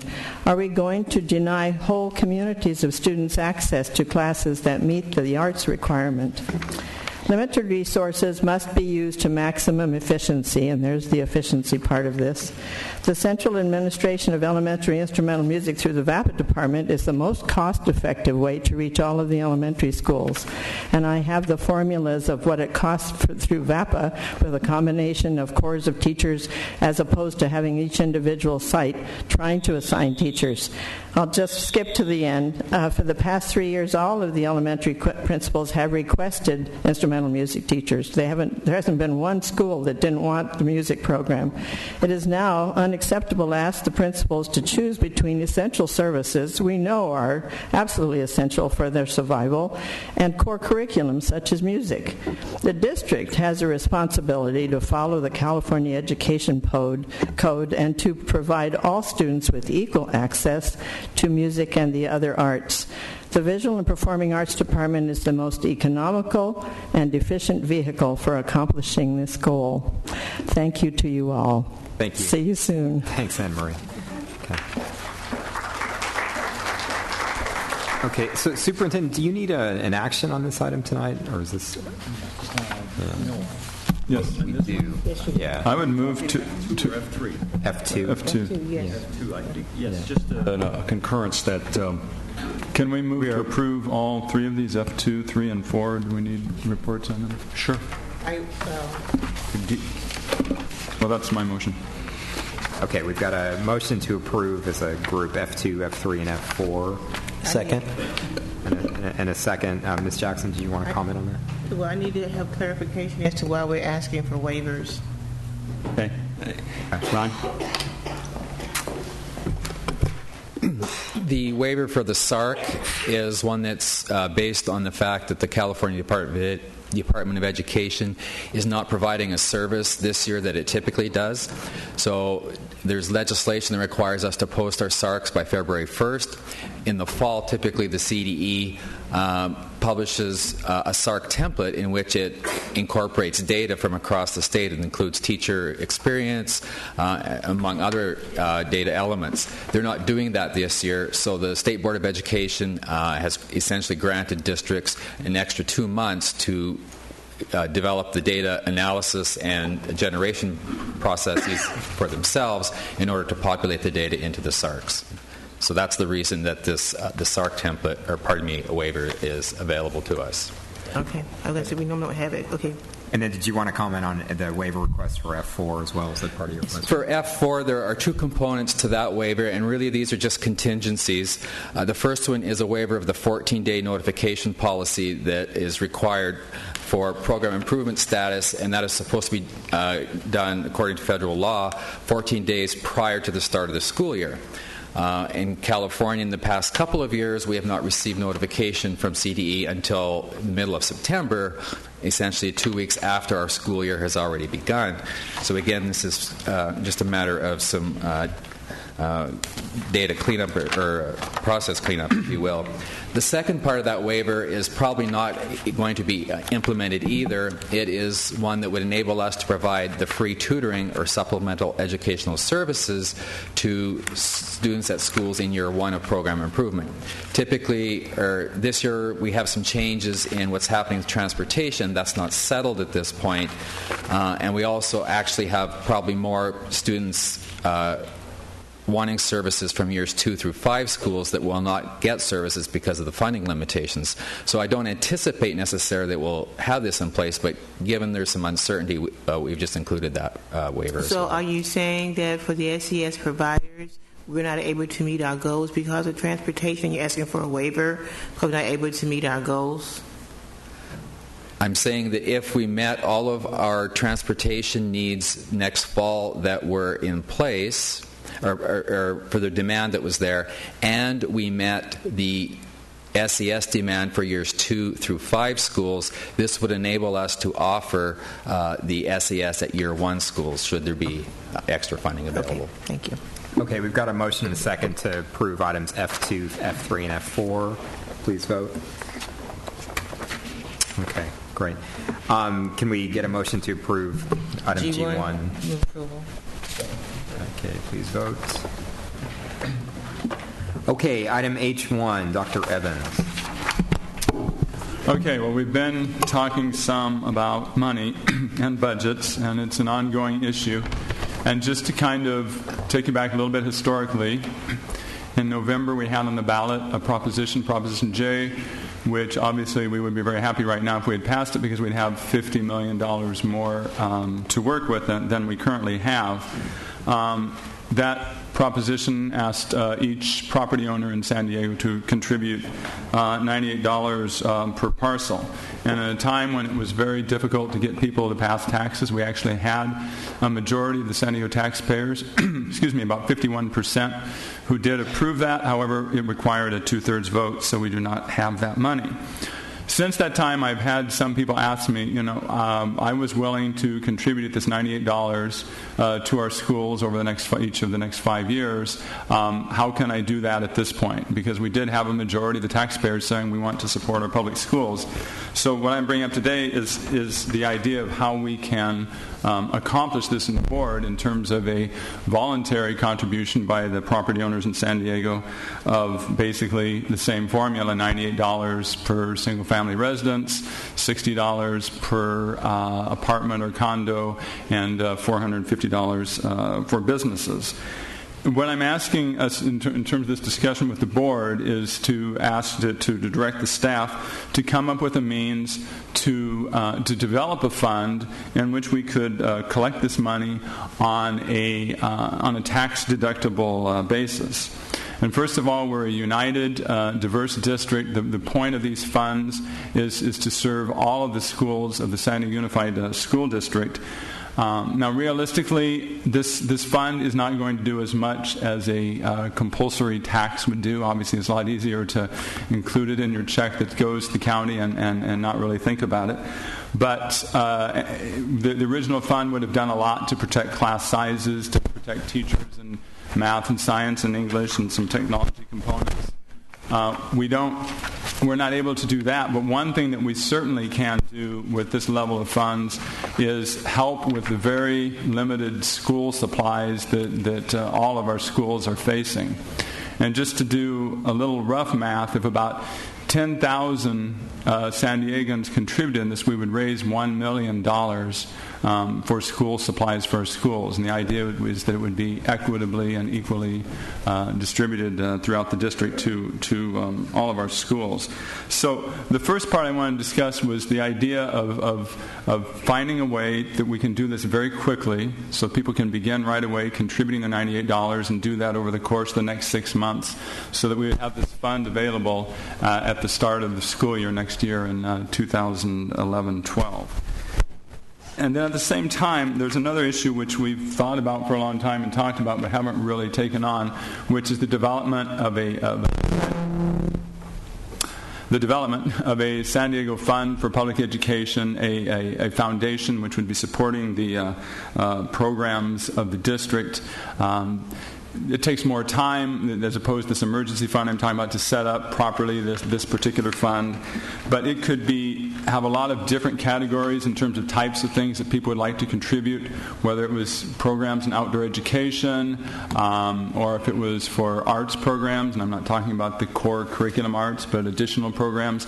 Lots of things like that, specific things that people might want to contribute to. So that would be kind of the second step for the staff to come up with a plan for that. So I just wanted to ask Mr. Reinerson to come. I talked with him about this a little bit to kind of report on what he's been able to find out about this and see how we can move forward on this.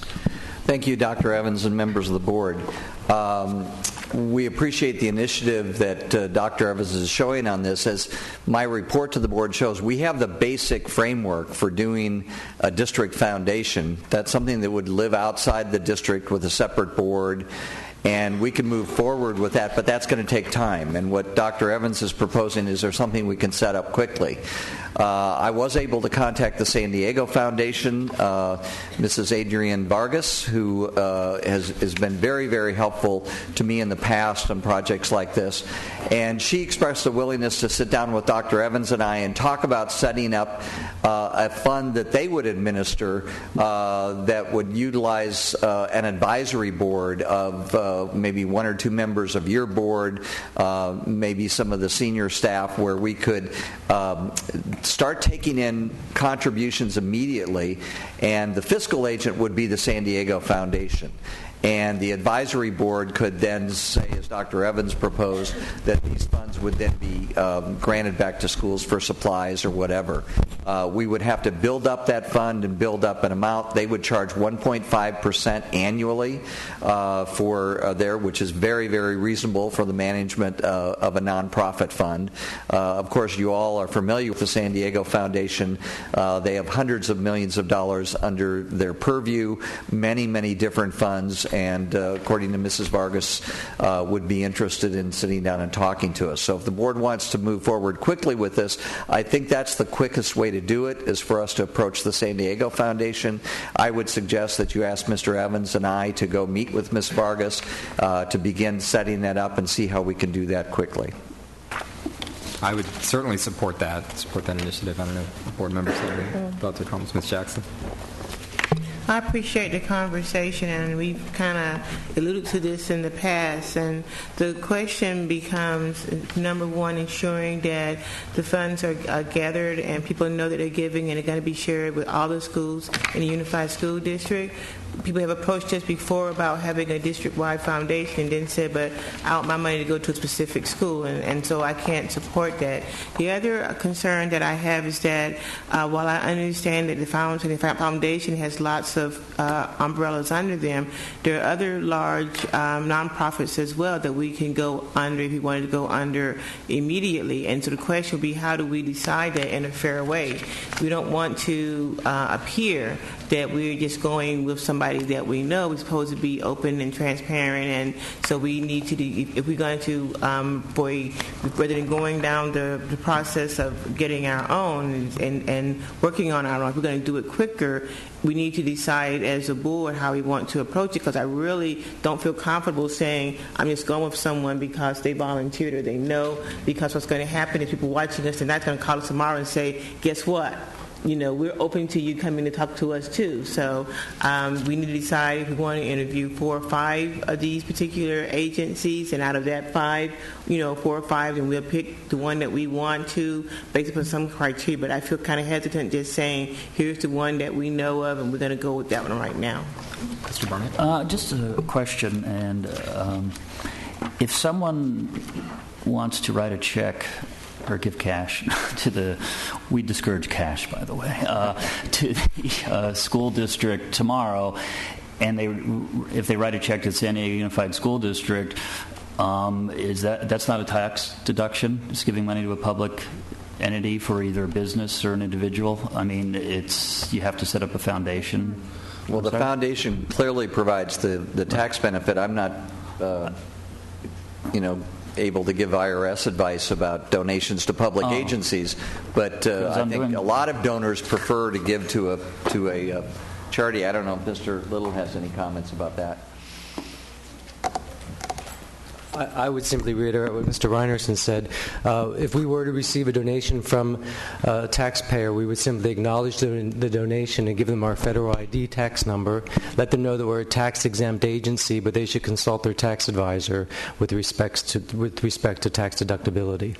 So I guess the question is as an interim step, can we create a fund, a line item in the budget for donations and for arts or whatever we agree to. And although they're, especially like also businesses who might want to give larger numbers, so I think we need to get some answers, number one, and maybe there's some legislation required that would allow people to write directly to the school district.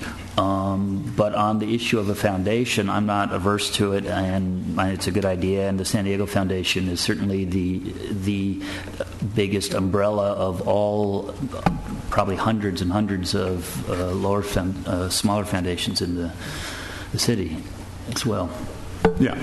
And one of my issues is that we are dealing with this problem right now, and for people to be able to respond quickly, so I'd like us to be able to go out, and as Ms. Jackson said, if there's some other people who could be considered too, that would also be okay.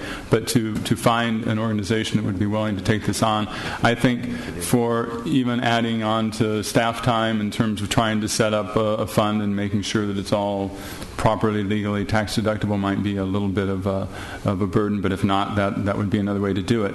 I think, and as Ms. Jackson said, I think definitely the whole point is this is a fund that will be distributed equally to all the schools, according to their size and enrollment. And to me, the advantage is to be able to get going very quickly on it, and at the same time doing the second step of setting up this foundation for San Diego Unified, which would allow in the longer run, which would allow individual contributors, corporate contributors, we could have lots of different arms within that, and it would be that involves setting up a board and having the members and having it administered and so forth, and this is how can we just get the fund going right now.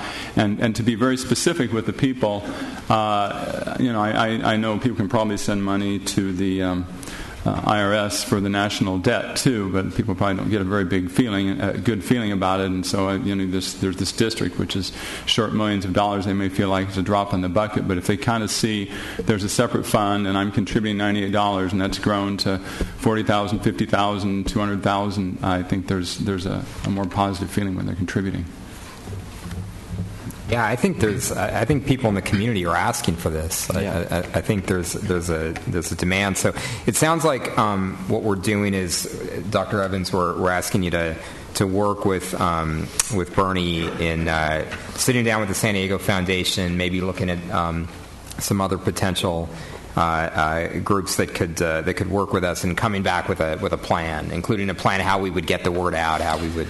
Yeah, I think it does need a marketing plan, which we can certainly do. Mr. Little just informed me is that we probably could set up our own fund internally.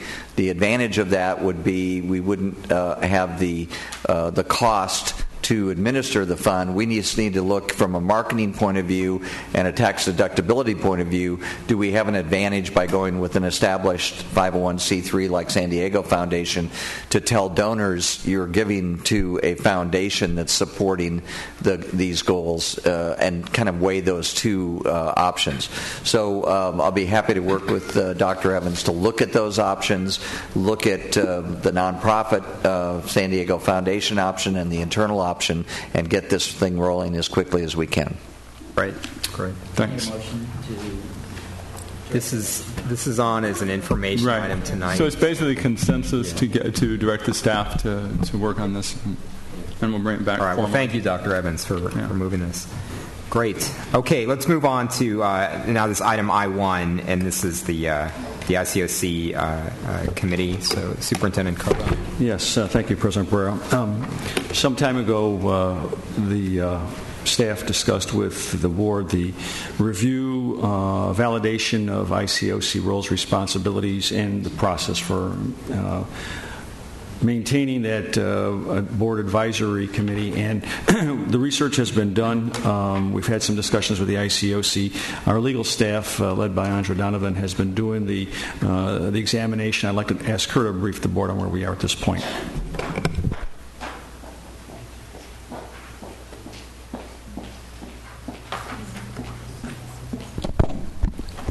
Thank you, Superintendent Coba. Board members, This is a second reading of the ICOC item. As we discussed at the last meeting on this issue, we were asked to look at the ICOC membership in terms of the composition and qualification of the members and the history over the past year, and really just take a look back and see what worked, what didn't work, what other districts or other organizations have done, and what might have worked or not worked for them. It was not intended in any way to reflect any dissatisfaction with the operation of the current ICOC. As I indicated last time, they are all to be commended for their volunteer work on this committee. But we did identify some things that we thought would be helpful, and primarily the thought was to add some technical expertise in the membership in the areas of construction and architecture, engineering, taxes, accounting, that would assist the panel as a whole and the members as individuals when they were asked to evaluate the material coming before them, and taking into account that the role of the ICOC is to take the information that we provide on our bond program, to look at what we're doing with respect to our bond funds, and to report out to the public on whether, in fact, we are using the funds properly and in the way that we promised that we would. And so following that analysis, we came up with some recommendations for membership criteria for the ICOC. Statutorily, there are 6 requirements that are listed of membership qualifications, including such things as 1, taxpayer, a member active in a business organization, a member active in a senior citizens organization, a member who is the parent of or guardian of a child enrolled in the district, and a member who is, 1, a parent or guardian of a child enrolled in the district, and is also an active in a parent-teacher organization. And so the intent here is not to supplant any of those criteria. They would have to be met under the statute, but to find folks that could serve in that role and also have the additional qualifications of being active in a discipline that is really relevant to what the ICOC does. When we met last time, there was some discussion about whether the listed organization should be exclusively solicited for nominations or recommendations, or whether it should be including but not limited to these organizations. And we had that conversation with the ICOC as well. And the ICOC, I believe, had some recommendations that they were to submit to you. I have not seen them, but I was present at their meeting, and I am aware of what those recommendations were. They did not weigh in on particularly on what organizations they thought should be solicited from, but one of their recommendations was, and I think this makes sense, is that there be a public notice of the openings, similar to the way that the district notices most of its business, and that folks that maybe aren't specifically from these particular organizations be provided the opportunity to apply and be considered, with the idea that at the end of the day, when we put the ICOC together, we'd like to have one person from each of the disciplines that are reflected in these organizations, whether or not they're specifically a member.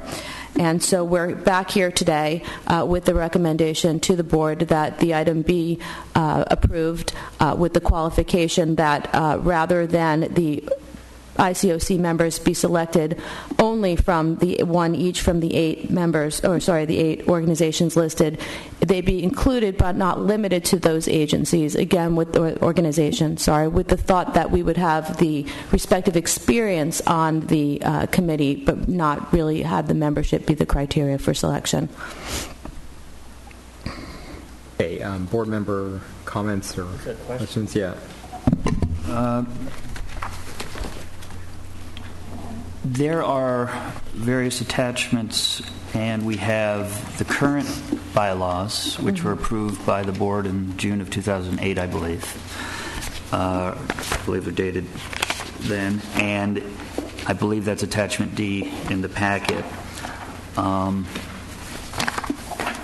then you have a draft of duties and authorized activities, which is attachment A.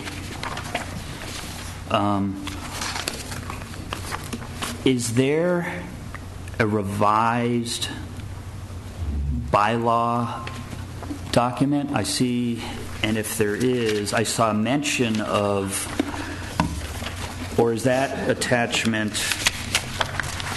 No, because that says the same one, the bylaw. So I don't see.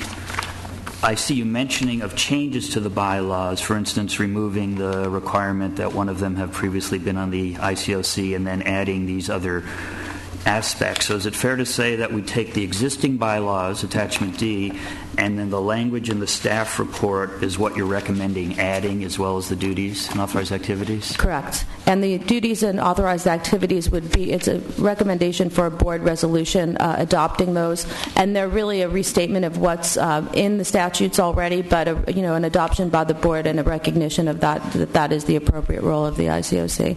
Okay. I have a suggestion working backwards for maybe the easiest to the part that might be potentially more contentious. And number one, there's a recommendation that there be a new form that be filled out by people who are applying. My recommendation would be that we just ask people to submit a resume, and I don't think we really need the form for that, one way or the other.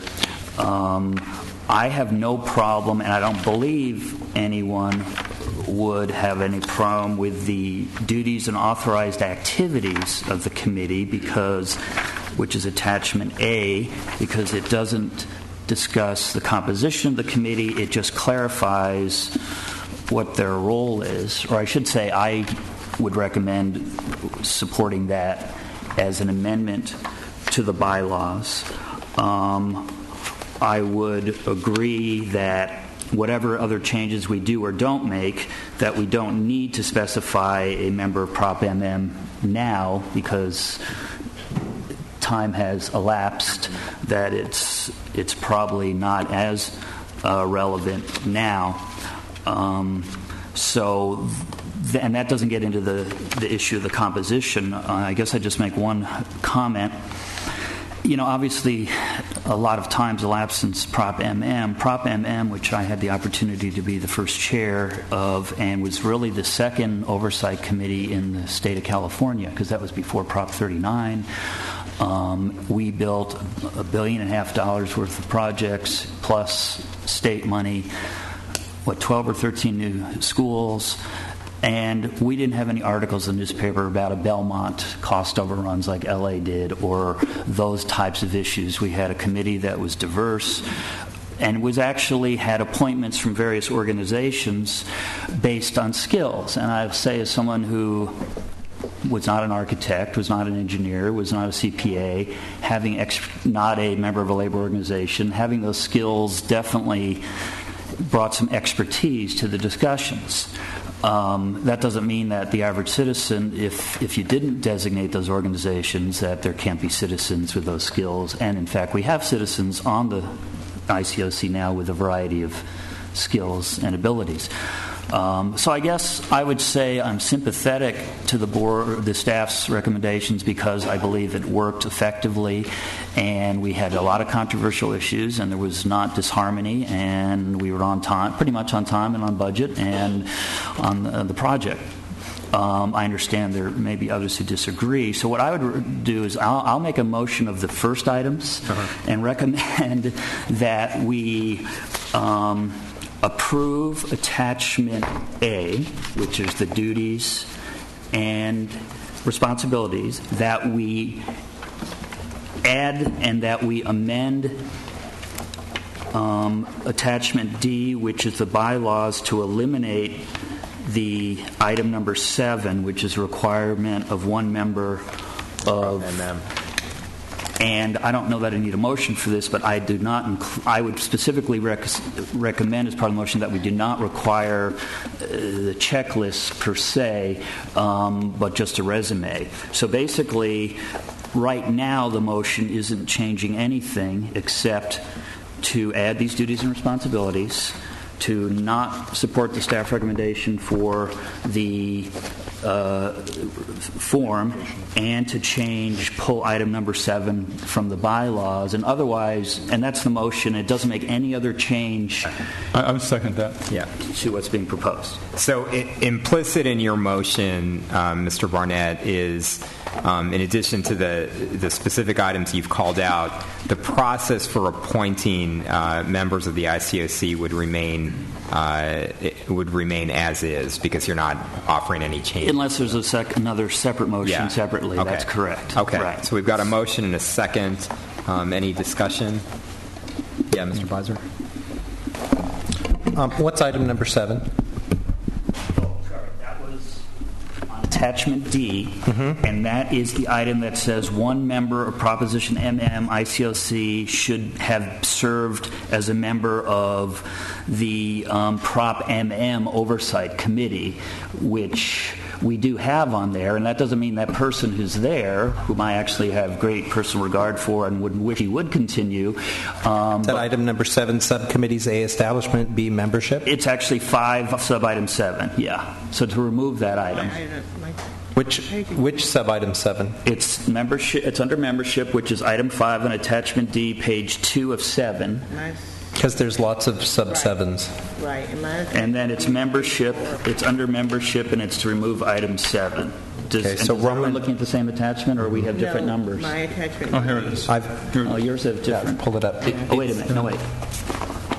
I've pulled up it from the from attachment D on the internet. This one. Yes, you have the same. Here it is. It's on page attachment D. Item number 5. Yeah, I'm sorry. It's item number 5, but only removing subsection. Okay, number 5 and number 7 are very different. Okay, 5. Well, 5, 7, subsection A7. Item number 5A7 is what I meant to say on page 2 of 7 on attachment. I see it now. It's the specific requirement that somebody who's served on the Prop MM Oversight Committee continues to serve on the Prop. Right, That's and what I didn't make any other changes to the, or not intending to make any in that motion, any other changes to the makeup or anything. Okay, so to clarify, what you're doing is you're not discussing item 7, you're discussing item 5, correct. Subpoint A, little 7. Right. Yes. Very different.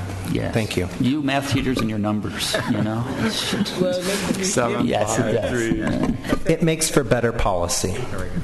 You are correct, Mr. Beiser. All right. Dr. Evans? No, just okay. I support it. Any further comments? If not, please vote.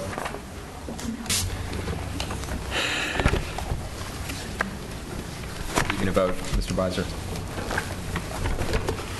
Okay, great. That motion passes 4-1. Okay, I think we're done. Well, let me just understand. When you were, what are your thoughts, having been a member before, on the issue of the appointment of members? Well, as I said, I believed it worked very well to have people of certain disciplines. We had someone from the Architects Association, Engineers Association, CPA, and they then appointed from their organization, or recommended the board appoint, and the board did, those individuals who brought a lot of knowledge, which I think made the proof is it did work very well and was very successful. So the problem is the staff's recommendation is,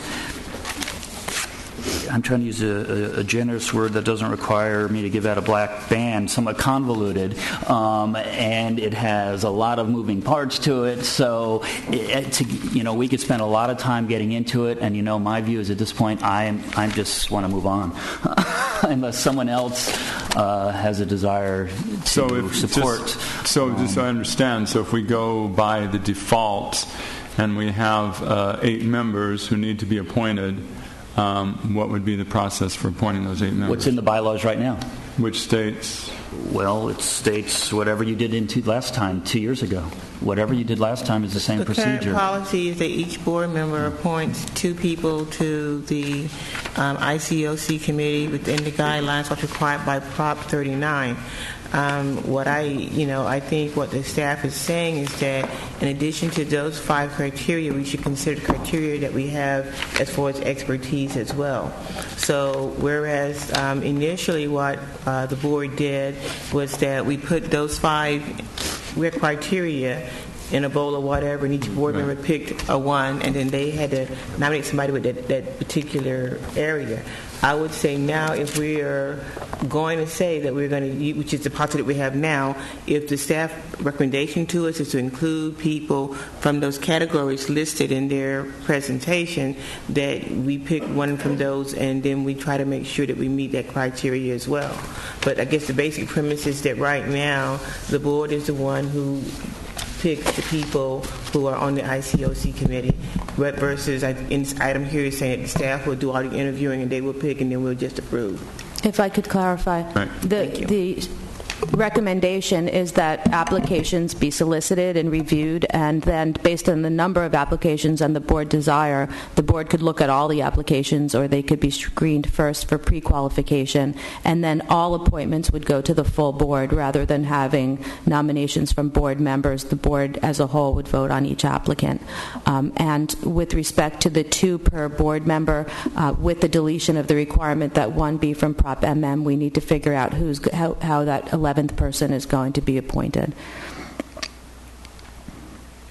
Yeah, Mr. Stover. Yeah, if I could point out on page 3 of 7 of the bylaws, item C, it specifically speaks to appointment.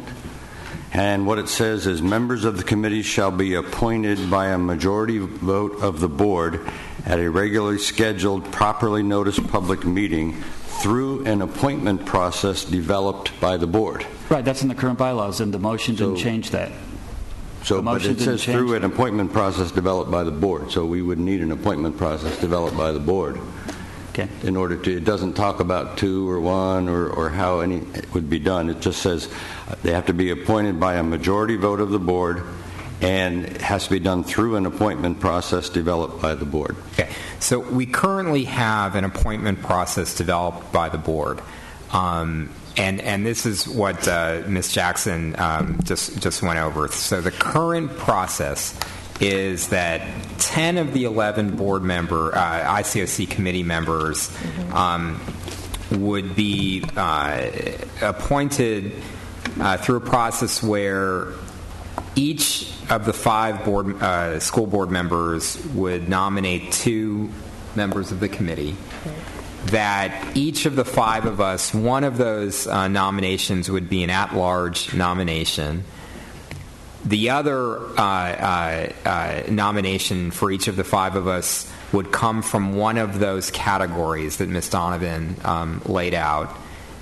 That we would literally put those categories in a hat, pick them out, and whichever, if Ms. Jackson got the representative from the Taxpayers Association, and Mr. Beiser got the representative of a parent and a parent organization. That's how we would make those appointments. So the only addition, I think, that if we wanted to keep that appointment process the same, the only addition to that process that I think we would need to clarify is how does the 11th board member, ICOC committee member, get selected? Because what we just did is we just passed a motion which says we're not required to have somebody hold over from the Prop MM committee. We could, for instance, have somebody that's on the current Prop S committee continue to serve for purposes of continuity. And that could happen anyway. The superintendent is allowed to select one person. Or the superintendent, that could be. Right. I second the motion. Okay, so it's out. Well, we need a motion. The motion is that the 11th person is selected by the superintendent. And the other 10 remain the same from the process that we have in place now. My feeling on this is, my preference, even though it's more difficult, my preference is that the board would select the entire ICOC and vote on that. One of the things that happens when each board member appoints 2, it does have to be approved by the entire board, but it politically ends up in a process where everybody just appoints 2 unless there's some egregious reason, someone is not included. Whereas if there is a discussion among board members about who are the 8 or whatever number of positions need to be filled, the board could come to some sort of a consensus on that. So that's my problem with just saying 2 by each board member. But the bylaws, as you said, indicate the board has to approve it as a whole. If for some reason someone wants to have discussion about a particular person, or they can always bring that up. So The board still has to approve it. The board, as a majority of the board. Okay, yeah. Well, I guess I prefer the process that was more in line with what the staff had proposed, so that's just a difference of opinion. Okay, so we've got a motion and a second. Any further comment on the motion? If not, please vote. Okay, so that motion passes 3-2. So we'll bring. I know there are expiration dates for the term of service for some people, and so I assume we'll bring those back. Or the board at the next meeting? The board would. I think so. We would be told who would be 8 of recommending whom, the current members' terms expire in mid-February. Yes, February 14th. Okay, so we're going to need to, I think, make our nominations on February 1st because we don't have a meeting on the 8th. Well, and our next meeting is February 15th is their meeting, I think? Yeah. So may I suggest that on the 15th we plan to install new people, and then if people are transitioning, that we thank them at that particular time. Okay. Thank you. And so I'm assuming that, in terms of the nominations, one possibility is an extension of a reappointment, correct? Yeah, there's nothing in their bylaws that precludes somebody from serving another term. It's 2 terms? No. No. And there was nothing in the staff recommendation to preclude that either. Okay. No. It's 14th for 8, and then there's 1 in May, and the final 2 won't be till next year. Okay. So just to clarify where we're at, are we saying, Ms. Jackson, is your recommendation that on the February 15th meeting, board members come with our nominations? We're going to have to actually, pick the categories out of a hat. I think that we're meeting on the first, whenever. Yeah. That's when we would pick our categories. Categories. Yeah. Okay. But then on the 15th, I think that people that have served that may have left early, we need to thank them for their service. Yeah. And those that we are picking new people, then we need to install them publicly. So I think at that particular board meeting, we should have something for those that are leaving and something for those that are arriving. Okay. Okay. Great. Mr. Sober, did you? Yeah, just a point of clarification. The bylaws do say that no member may serve more than 2 consecutive terms, so that is a limitation. And also, the members would have to be assigned either a 1-year term or a 2-year term to provide some continuity so that everyone gets off the board at the same time. That's in the bylaws as well. Who assigns who to the 1-year term versus the 2-year term? It says, in order to stagger the terms of the committee members upon the adoption of these bylaws by the committee and the District Board of Education, up to 5 seats will be determined to be 1-year terms.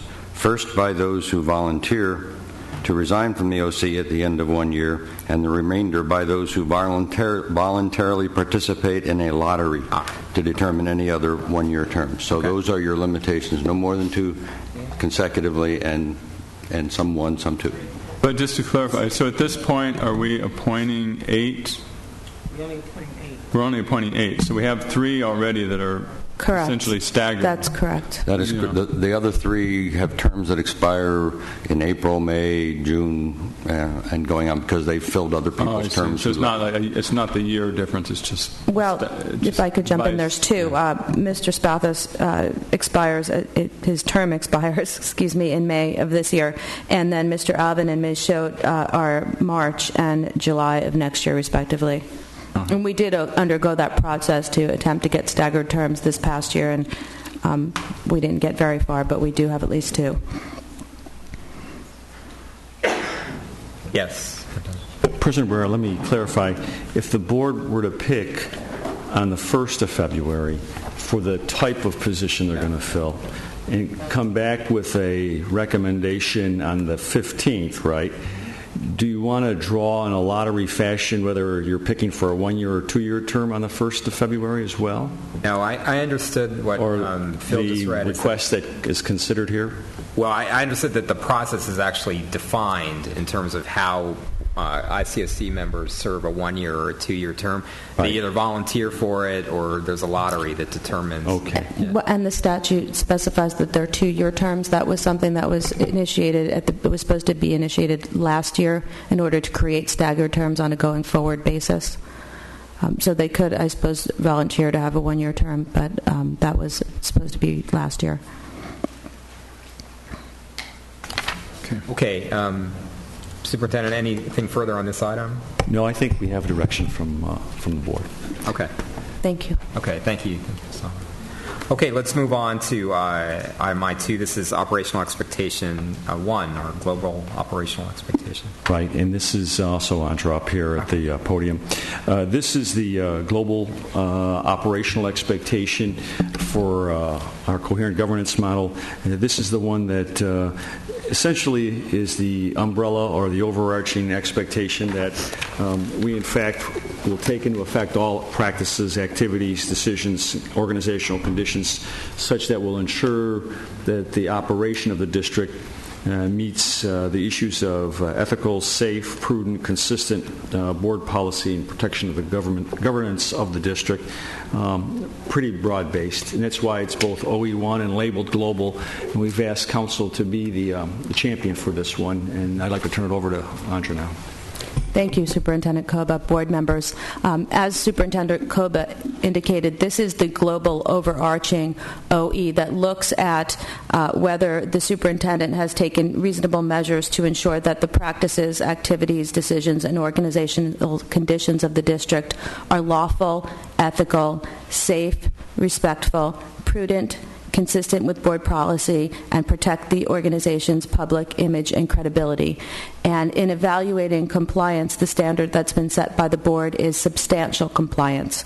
For this OE, the primary indicator of compliance is the degree of compliance with the underlying OEs, which you've received reports on throughout the year. And that's why this one comes at the end, although it's called OE1. The secondary indicators of compliance are a list of data on various types of claims and complaints received by the district, the number of those claims and complaints, the manner in which they were disposed of, and in addition, the hours of trainings put on by various departments to ensure compliance, and written publications put out by the district to ensure compliance. Reasonable measures is defined in the OE as the level of training, supervision, communication calculated to maintain an emphasis and understanding on the district's core values. And so in evaluating whether the district is compliant with respect to OE1, the first question that I asked as I reviewed the OEs is, what is the degree of compliance with the underlying OEs? And what was the reason for the exceptions, if any? Was it a lack of effort? Was it a lack of timing, lack of funding? And was there progress made? And I think in evaluating whether there have been reasonable efforts in any given standard, the question you have to ask yourself is, do you define reasonable efforts, compliance with an expectation of reasonable efforts by the degree of 100% compliance with every underlying factor, or the degree of effort to get to those findings? And that's why we looked not only at the degree of compliance specifically, but the reasons underlying. And I'd be happy to walk through the individual OEs with you, but I believe that you've received all the reports, so I thought it might make more sense to highlight some trends of things that we found that we thought were important. And as a general rule, we found that primarily exceptions to compliance with the underlying OEs were due to either timing factors where, for example, under OE2, the item 2.7 states the superintendent will encourage new and innovative programs, carefully monitoring and evaluating the effectiveness of all such programs at least annually. And so the exception was noted under evidence of compliance because although anecdotal preliminary indications were that there was a successful new and innovative program, the program hadn't reached the point to which there could be complete monitoring. So, and then we looked at whether the monitoring was ongoing, and indeed it was. So we felt that that was supportive of a finding of compliant with respect to reasonable measures. Similarly, with respect to OE5 and personnel administration, item 5.3 states, select for all positions the most highly qualified and best suited candidates with a focus on diversity, striving to match the demographic profile of the population of the students with consideration to a reasonable mix of new and experienced teachers in each school. And under evidence of compliance, the note is that there was 99.4% of the district's teachers overall highly qualified teacher percentage.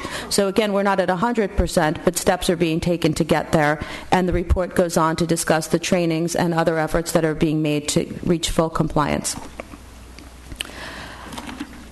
There were other instances, for example, which, with respect to 5.9, where it was noted that changes to contractual language in the collective bargaining agreements is needed to assure compliance. So there again is an area where further effort is needed to reach full compliance, but it's not indicative of a lack of effort. There were admittedly some areas where there was a need for further effort, and I think those were noted in the report, but by and large those were few and far between. And when we looked at the additional indicators of compliance, including the numbers and types of trainings provided and the data on the claims received and their disposition, not in terms of how many claims that we received in the final disposition, but in the handling of those claims, the trend again was that each claim was received, it was responded to in a timely manner and in an appropriate manner. There was follow-up when there needed to be follow-up until it reached closure. Now again, there's not 100% of the time that happens. I think there's always going to be an exception here or there, but the trend was by and large that happened in almost every case.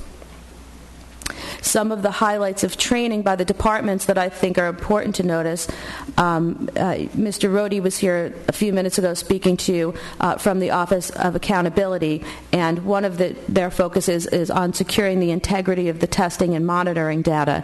And you'll see in your report a long list of trainings provided by that office in order to ensure the security of our data.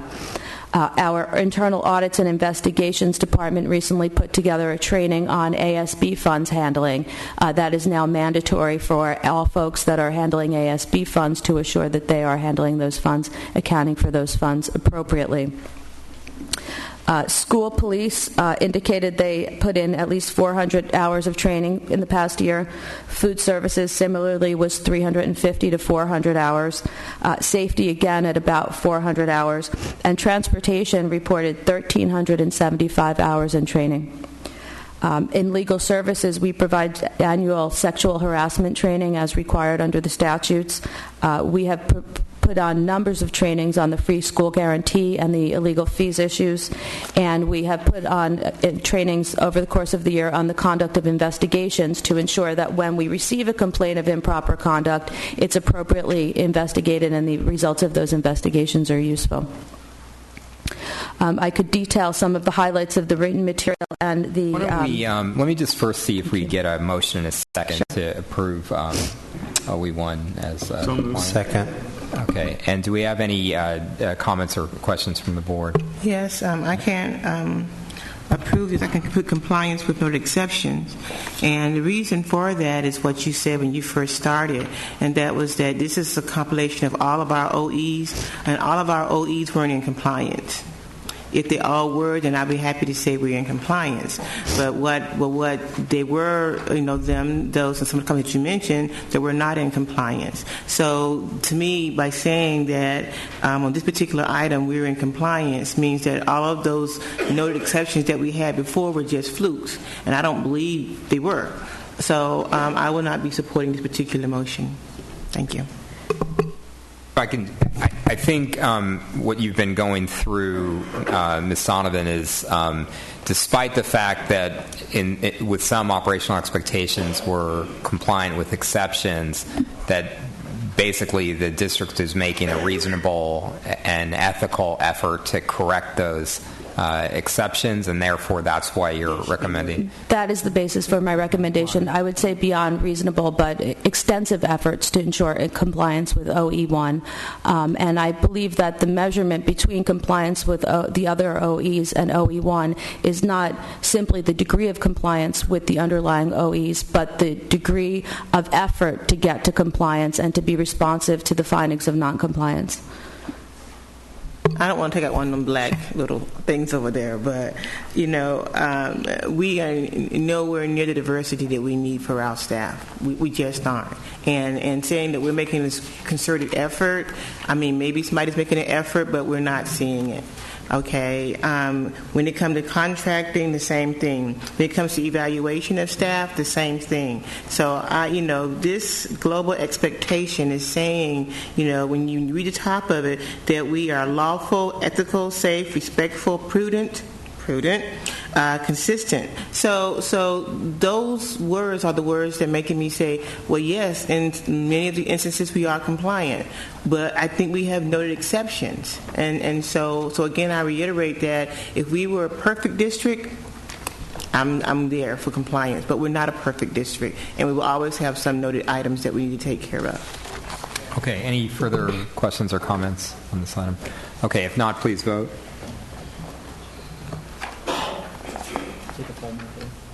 No. We're getting close to the end here. Well, the charter discussion is going to take a while. Maybe not. Okay, we've got a request to take a 5-minute break. So let's see. Thank you, Ms. Donovan. Yeah, thank you. Yeah. My 5-minute break. My union allows me a 5-minute break every. Board members don't have a meeting. Wage and hour play.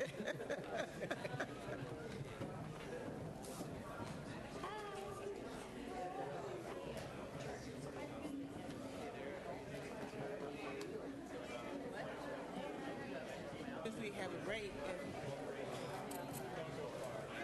I'm gonna take 20 minutes.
Music venue teamed up with a charitable food organization today to make sure hundreds of local families had a wonderful turkey dinner.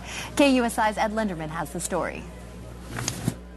The House of Blues is one of San Diego's top entertainment venues, and today the featured performers didn't disappoint.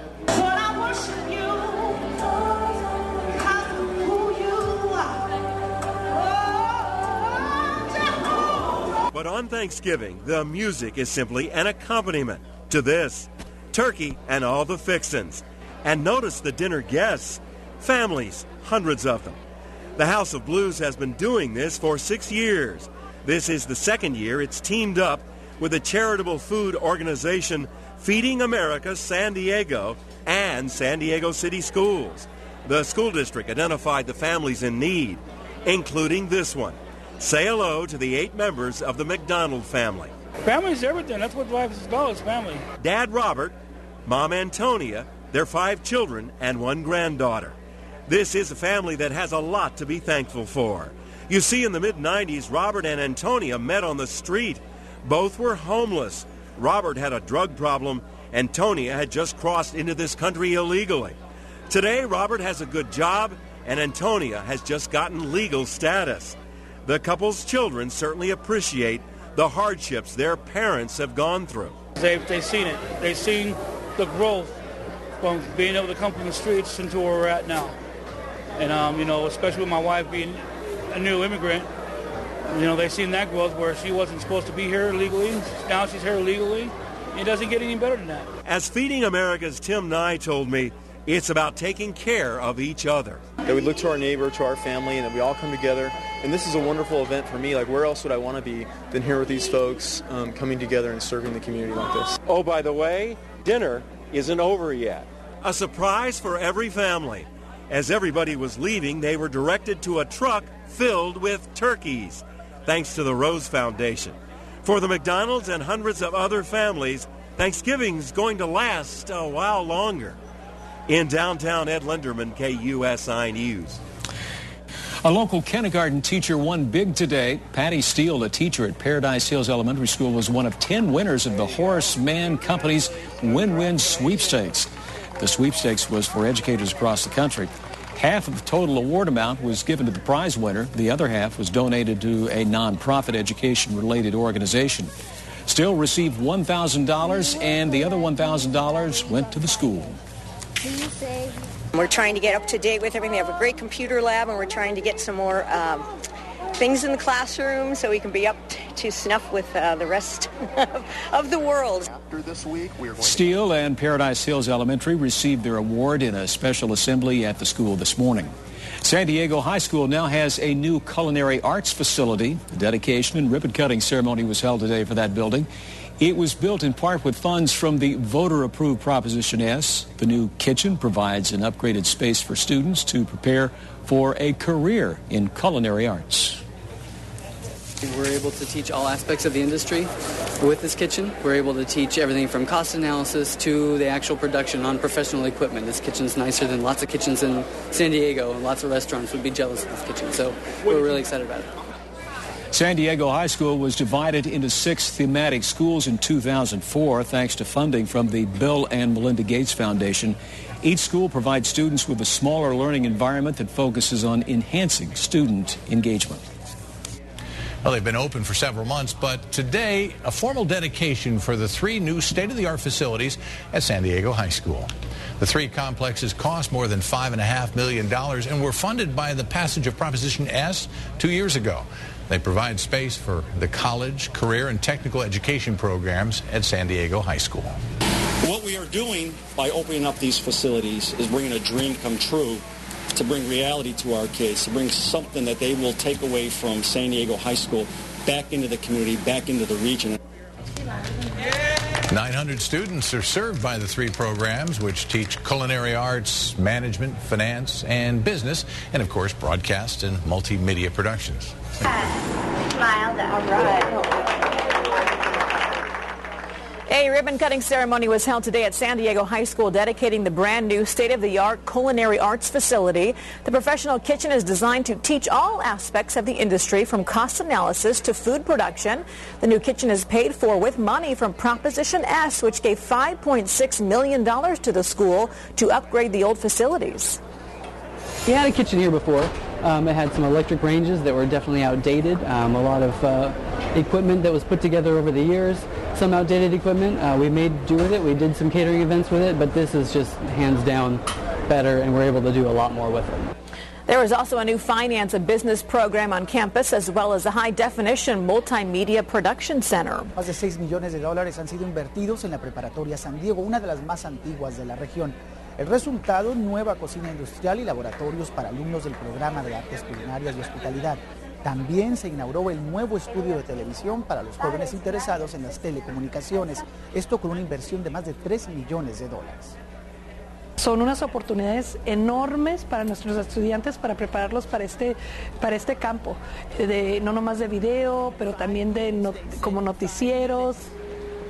Los salones de la Escuela de Economía y Finanzas también han sido remodelados. Todo esto fue posible gracias a la propuesta S aprobada por los votantes hace un par de años y que destina impuestos solo para la renovación de escuelas.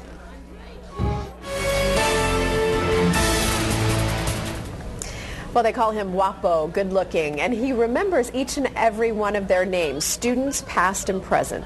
Roy Devine says even though she was in his classroom at Sarah High School for just a short time, she could feel the incredible love students had for our inspirational teacher of the month. And it's your teacher, Mr. Mora. The students could not have been more excited. Mr. Juan Mora could not have been more surprised, not knowing what to say when he was asked what makes him inspirational. I don't know. I'm surprised as you guys. What do you guys think? You're wonderful. You're gonna bring out Betty. You're the best of everybody.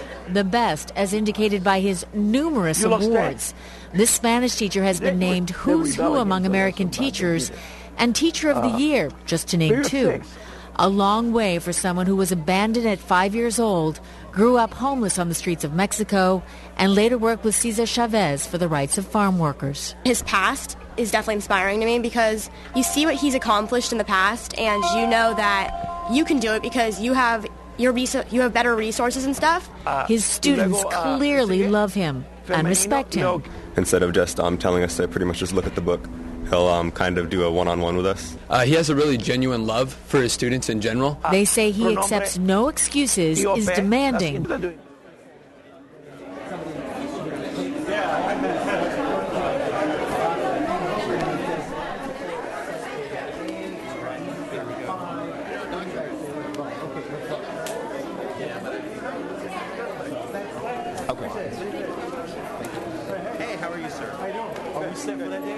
Okay. Yeah, right. That's good. Sure. All right. We'll move on to item I3. So this is our Human Resources Monthly Update, and Sandra Wesso. Sure. Good evening, President Barrera, board member, Superintendent Koba.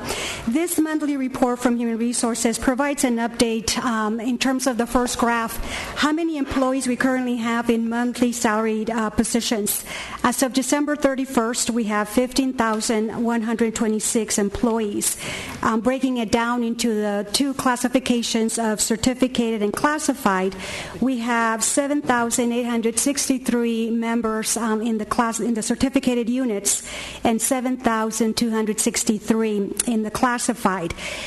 In terms of the second graph, there had been an interest in presenting information in terms of trend data. And what we have tried to do is provide you, again, just using the major classifications of certificated and classified, for you to be able to see where we have started off and where we are now. And one of the things I do want to point out is that in your memo, under classified personnel net management, the third bullet, unfortunately, does indicate an increase of 372. However, that should read a decrease of 372.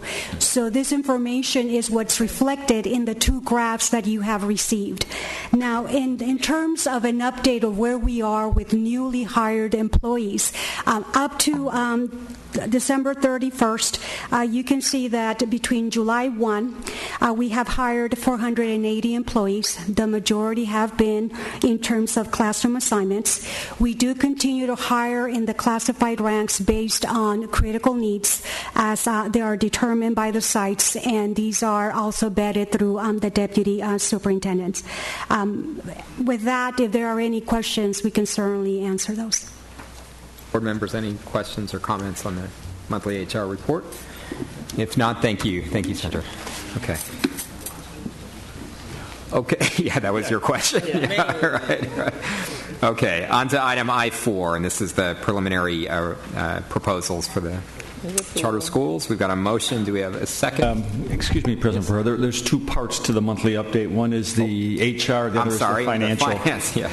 So I'd like to ask Ron Little, our CFO, and I've asked Ron to do two things tonight.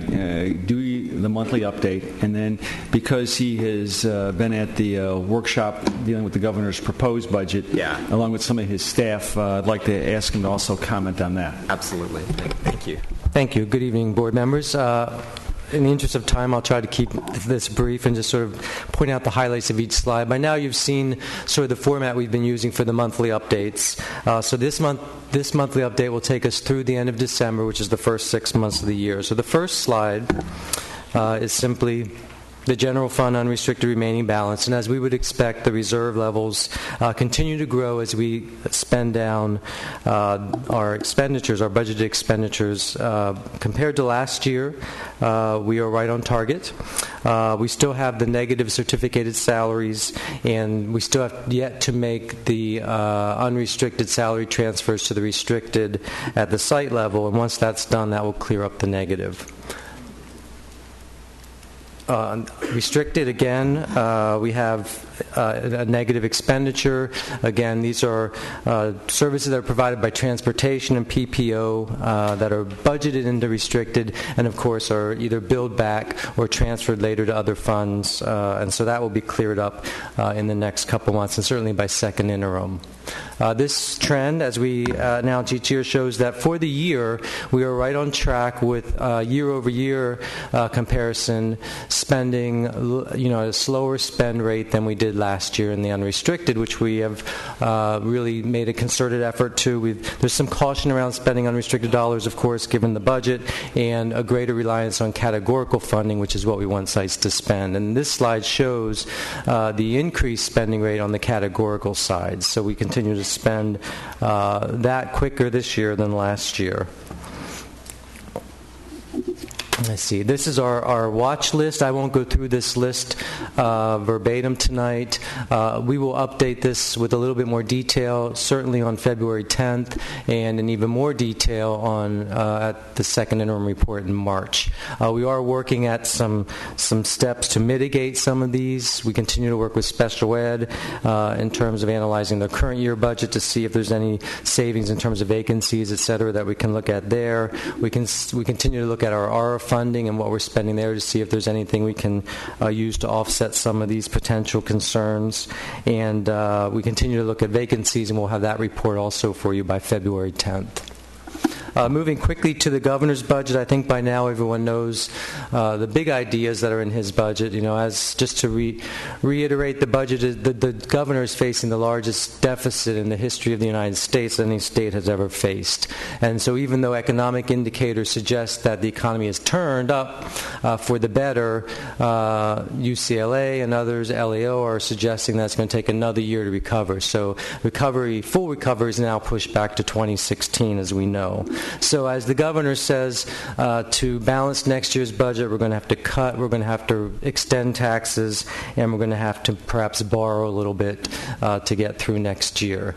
He is interested in protecting K-12 education. Some of his protection I put in this slide for you. He's extended the Tier 3 flexibility for 2 years. He's extended the K through CSR relaxed penalties for 2 years.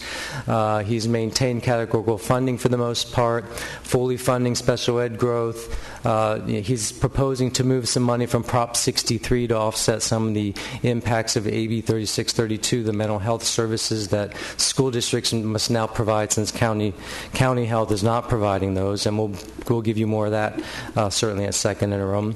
Mandates are funded flat, so whatever was budgeted this year for next year, and federal funding remains stable. On the downside, as you know, as we've many discussions, the governor's proposal of flat funding is predicated on the fact that the voters passed the tax initiative in June. So to the extent that that doesn't happen, other cuts will occur, obviously. There's court challenges that continue.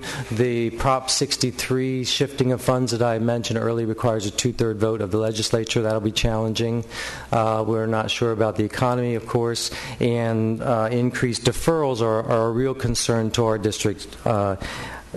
We're looking at this current year deferrals totaling about $70 million in the last 6 months of this year.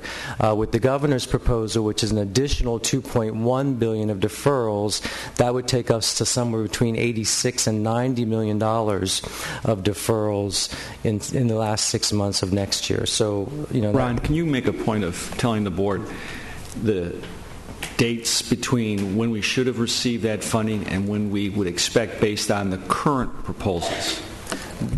Well, yes, and that's a good question. There's many revenues spread out that we should have received in February, March, April, May, and June, and all of those are being pushed back to July and August in the following years. And I can do a more specific breakdown for the board at a later date. What might be helpful in that is the additional cost of borrowing, if Absolutely. any, associated with. We'll get that to you as well. And then, so this is a chart that we put together just trying to make some sense of the governor's proposal. And this just reflects, based on our current first interim estimates of a $120 million deficit next year, what would we be looking at with respect to next year and the following year in trying to build a balanced budget. Best case scenario is the current governor's proposal of flat funding. And I won't go through all of these numbers, but you can see best case scenario, we're looking at a $63 million problem next year and a $24 million problem the year after. Part of the reason where the subsequent year comes down so quickly is the additional $19 to $20 million of CSR revenues that are added back in as a result of the governor's proposal. Scenario 2 is kind of what we're on track for now. That's if the tax initiative weren't to pass and the governor, that's the governor's plan B, and he's already estimated, or School Services of California has estimated that the reductions would be about somewhere in the neighborhood of $330 per ADA for every school district across the state to get to a balanced budget. And then, of course, there's a worst-case scenario, which would just be more cuts, and that could be anywhere up to what you see, $134 million. So again, we'll bring back more specifics on February 10th as we hear more from Sacramento and what's going on up there. This is our 60-day window. So on February 10th, we'll bring out the superintendent's budget proposal. Next week, we'll take a hard look at sort of the site budgets as they come in, looking at the governor's budget again. We bring the second interim to you on March 8th with some multi-year projections, probably two different projections, one for Scenario 1 and one for Scenario 2. And then we'll talk about some budget solution lists for the out year, 2012, 2013. And then, of course, we have the certificated layoff notice deadlines looming as well. So with that, I'd be happy to answer any questions. Jackson. I just want to say thank you. I really appreciate the chart. I really do. Thank you very much. Thank you. Thank you. Yeah, as usual, Mr. Little, just very clear presentation with the information that we need. Terrific job. Right. Thank you, sir. All right. Okay, now we'll move on to item I4, the charter school preliminary offers. Yes, and thank you, President Barrera. We had a first reading last week on preliminary offers. I'd like to ask Roy McPhail and Moise Gary to come forward. We've taken aboard the guidance that the board provided, and that was to reassess student population centers, capacities of schools, our administrative site review, and options we could have. So I'd like to turn it over to these two gentlemen. Thank you, Superintendent Koba, members of the board. At the first reading of this report on January the 18th, the board asked staff to include some alternatives to the proposals made and also to re-examine the location of a couple of offers based on where charter school students lived. This second reading before you includes those changes. And just to quickly summarize the report before you and the changes that we've made since the first reading, there are 10 applicants who've asked for space in district facilities. And based on the input we got last week, we're recommending a couple of changes to the proposed offer. And the changes would be to better align the offers made with where the students are located, as Ms. Jackson asked us to look at last week. So we're proposing to switch Arroyo Paseo from Clark to Clark from Mann, Ifton High School to Mann rather than Clark, Nubia to Penn rather than Webster, Holly Drive to Webster rather than Penn. All the other proposed offers remain the same as in the first reading report. Staff did examine the issue of offering location of charter high schools on district middle school sites, but in terms of where the bulk of the charter students lived, one of the issues which is specifically mentioned in the regulations we should look at, there were no district high schools facilities located close to where the students lived, so we stuck with the middle school, high school co-locations. Additionally, the board asked for alternatives to consider, and accordingly this report, the second reading, includes the superintendent's recommendation to offer outside of Prop 39 the Revere and Ellen Browning Scripps sites to this year's round of charter applicants. As was discussed at the January 18th meeting, staff had completed a study of central office sites that were once used as school sites with a view to examining the feasibility of relocating staff and offering these sites to charter schools. That study is included as an attachment to this report. There are costs associated with relocating those central office staff people from these facilities. These would not be paid with general fund resources and instead would utilise state school facilities funds. The estimates included for that move are preliminary and are high end at the moment because the precise location for the relocated staff has not been precisely determined. We have potential locations identified. Once again, as in last week, please note that these are preliminary proposals. In the weeks ahead, district staff will work with the charter schools and the district schools affected by these proposals in order to refine them, address concerns, and come back to the board by April the 1st with final proposals. And in order to begin those steps, we're requesting your affirmative vote today to accept the superintendent's recommendations so that the preliminary proposals can be made and the district can stay in compliance with state regulations. Okay, we've got a number of public speakers, so we'll ask them to speak first. Thank you, Roy. Esther Omogbehin, Courtney Young, Gina Montijo, and Lance Wren. Good evening, honorable board members. My name is Esther Omogbehin. I'm current principal, Horace Mann Middle School. I am here to highlight concerns about the current proposal to place a charter school high school on the Mann campus. Having a high school charter school on the Mann campus will have a significantly negative impact on the Mann community. This is because, as we know, the socio-emotional needs of middle school students vastly differ from those of high school students. We have worked significantly over the years to improve the academic culture and the environment, the learning environment at Mann Middle School. Having a high school there would be will make it very difficult for us to continue that trajectory on which we're progressing right now. Charter schools and public schools have very different educational philosophies. Having them housed together will require that we share facilities, we share space, we share programs, we share so many other things that will significantly impact our student population. Prior to me coming today, from the time we opened on the 3rd of January to present, we have enrolled about 22 new students. This afternoon on my way here, we had 9 more who wanted to enroll. 2 from Roosevelt, 1 from Texas, a 6th-grader from Las Vegas, and I had 9 reinstatements.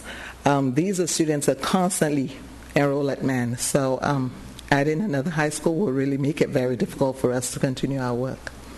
Thank you.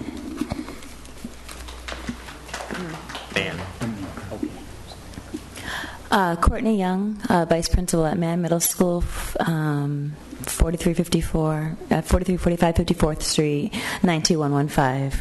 I would like to add to what Ms. Omogbehin said that Mann Middle School has a large population of immigrant students, and I would like to speak on behalf of those students. As newcomers to the United States, they must adjust to the American culture, which includes our public school system. These children certainly do not need the added pressures of having older high school students who operate under a completely different administration to influence them negatively or intimidate them. This is a very sensitive group of kids unique to Mann Middle School. My second and final comment is that Mann Middle School is on an incline of notable achievements, having advanced almost 100 API points. So placing a separate school on our campus greatly jeopardizes the success of the school and the overall community. Please consider the children and the great work that we've done and the work that we plan and are expected to continue before placing a high school charter on Mann Middle School campus. Thank you.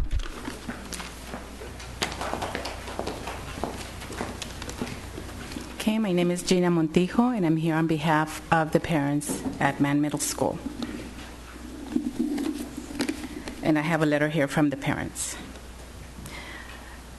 Dear school board members, we write this letter to ask you to please not bring a charter school to the Mann Middle School campus. We feel we have good reasons for not wanting a charter school, especially a high school. Here are a few of these reasons. High school students have different socio-emotional needs than middle school students. Mann Middle students have great social, emotional needs, and outside influences can negatively impact their achievement. Man Middle has a large population of new immigrants who are culturally sensitive. They must adjust to the school, and they do not need the added pressure of having older students influence or intimidate them. The leaders of the possible incoming high school will likely have different educational philosophies and practices than the Man Middle administration team. Man Middle is on an incline of achievement, and placing a separate school on campus jeopardizes the success of the school and the positive community changes that have occurred. Sharing space leaves Man without the necessary room to house all the students. With QEIA small class size, we need the space to fulfill the requirements of QEIA regulations. Thank you.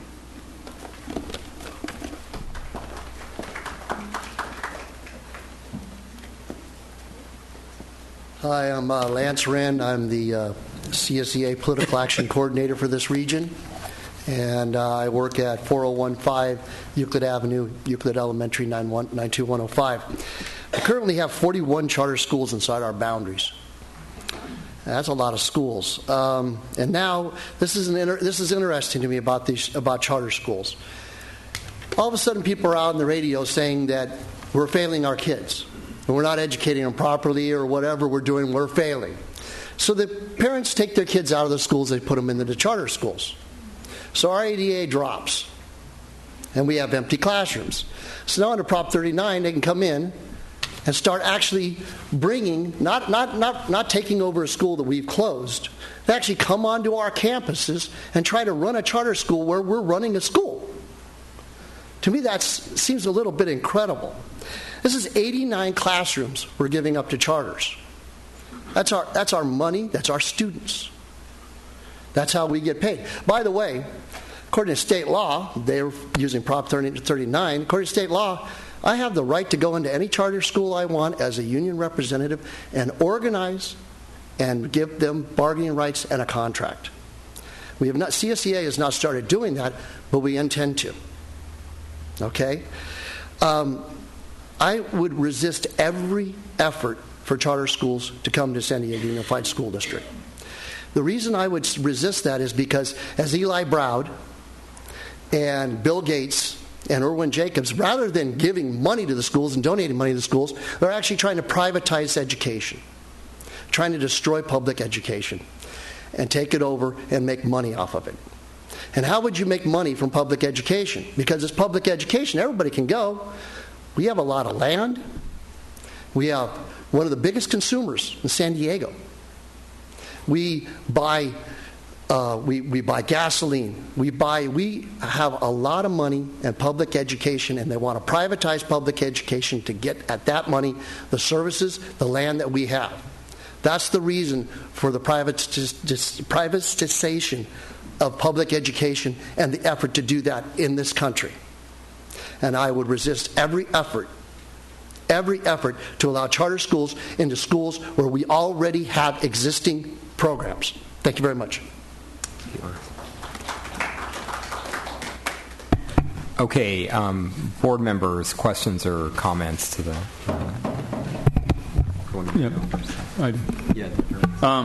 First of all, on the issue of the EB Scripps and Revere, just to kind of understand the economics of it, I understand it's not under Prop 39.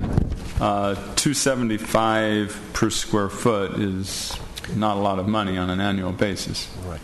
Correct. That's if we're outside of Prop 39, there's various ways we can come to a financial arrangement with the charter schools. What we've done when we did our multi-year agreements, for example, which are outside of Prop 39, is we committed to charge charter schools on multi-year agreements the same way as Prop 39. That's one method. We could use the square footage method. There's a variety of methods possible. We're not saying today $275 a square foot. That's the additional space charge that we were proposing with Prop 39 offers. It's not necessarily what we're saying with the administrative sites. It's certainly a possibility to be entertained if we want to charge that way for the administrative sites. Well, so what I understand is that you're offering the possibility of one of the charters asking for these facilities. Yes. But the cost to us would be pretty significant.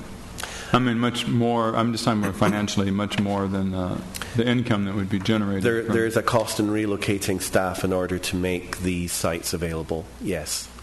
We have not calculated the square footage of Revere and EBS to see if there's a certain level at which we would recover the $504,000 high end it would cost to relocate the staff. That might be a factor to include when we offer these sites, that we're recouping costs.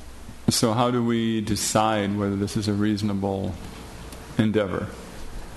Well, first of all, I mean, we were asked to come back with alternatives. We've done that. I would suggest that the first thing we would do is we'd let the charter know these are available, find out what their interest is, show them sites, and that we can talk about and then what we would begin charge. Negotiations and discuss what is okay. And then on the issue of specifically of man, and we talked about this last time in terms of trying to find locations that are close to where the students live, and then this other issue of having similar age groups, grade groups being together. So there's some weighting there. I mean, how do you weight them out between the two? Between what is the distance, close versus far, versus what is the disadvantage of mixing the ages.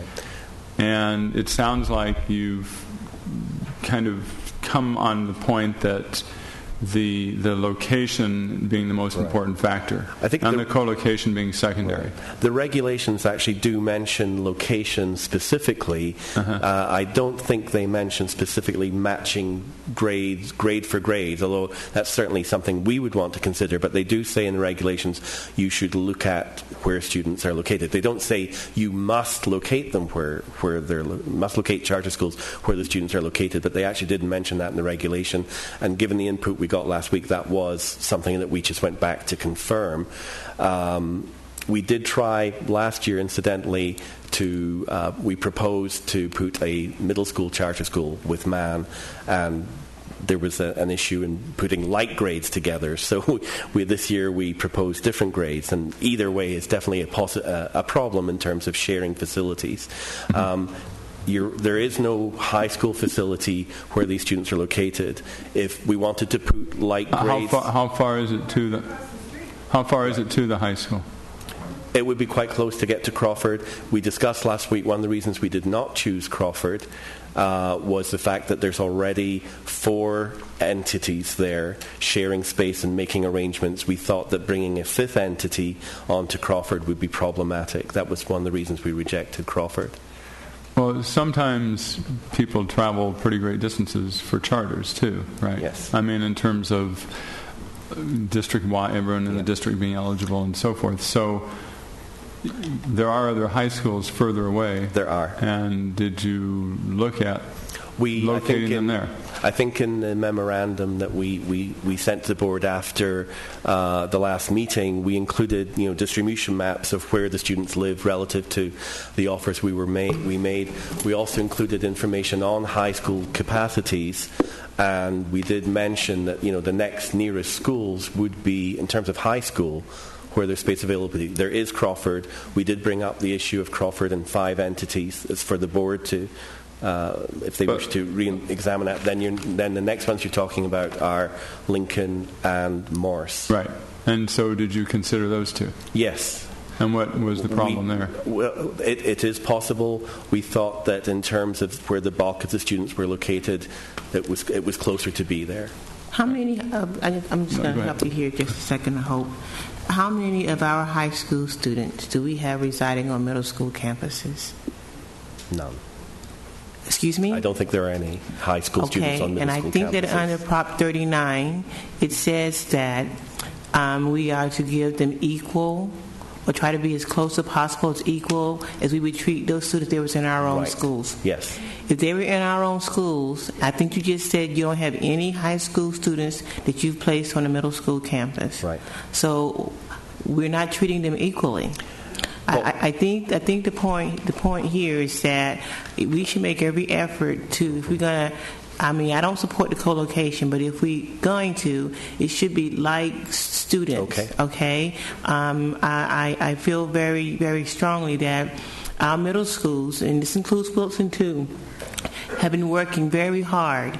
It's both Man and Wilson are in some of the most neediest communities of our city, and they both have been working very hard to get their climates, to get the academic achievement going up, and now to turn around and place high schools on their campus would be detrimental to their to what they're trying to do.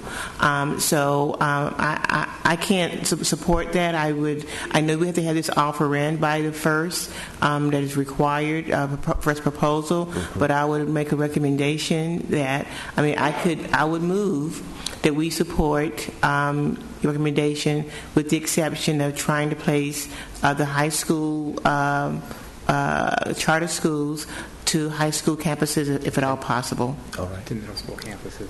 So do you want to make a motion? Yes, right. Yeah.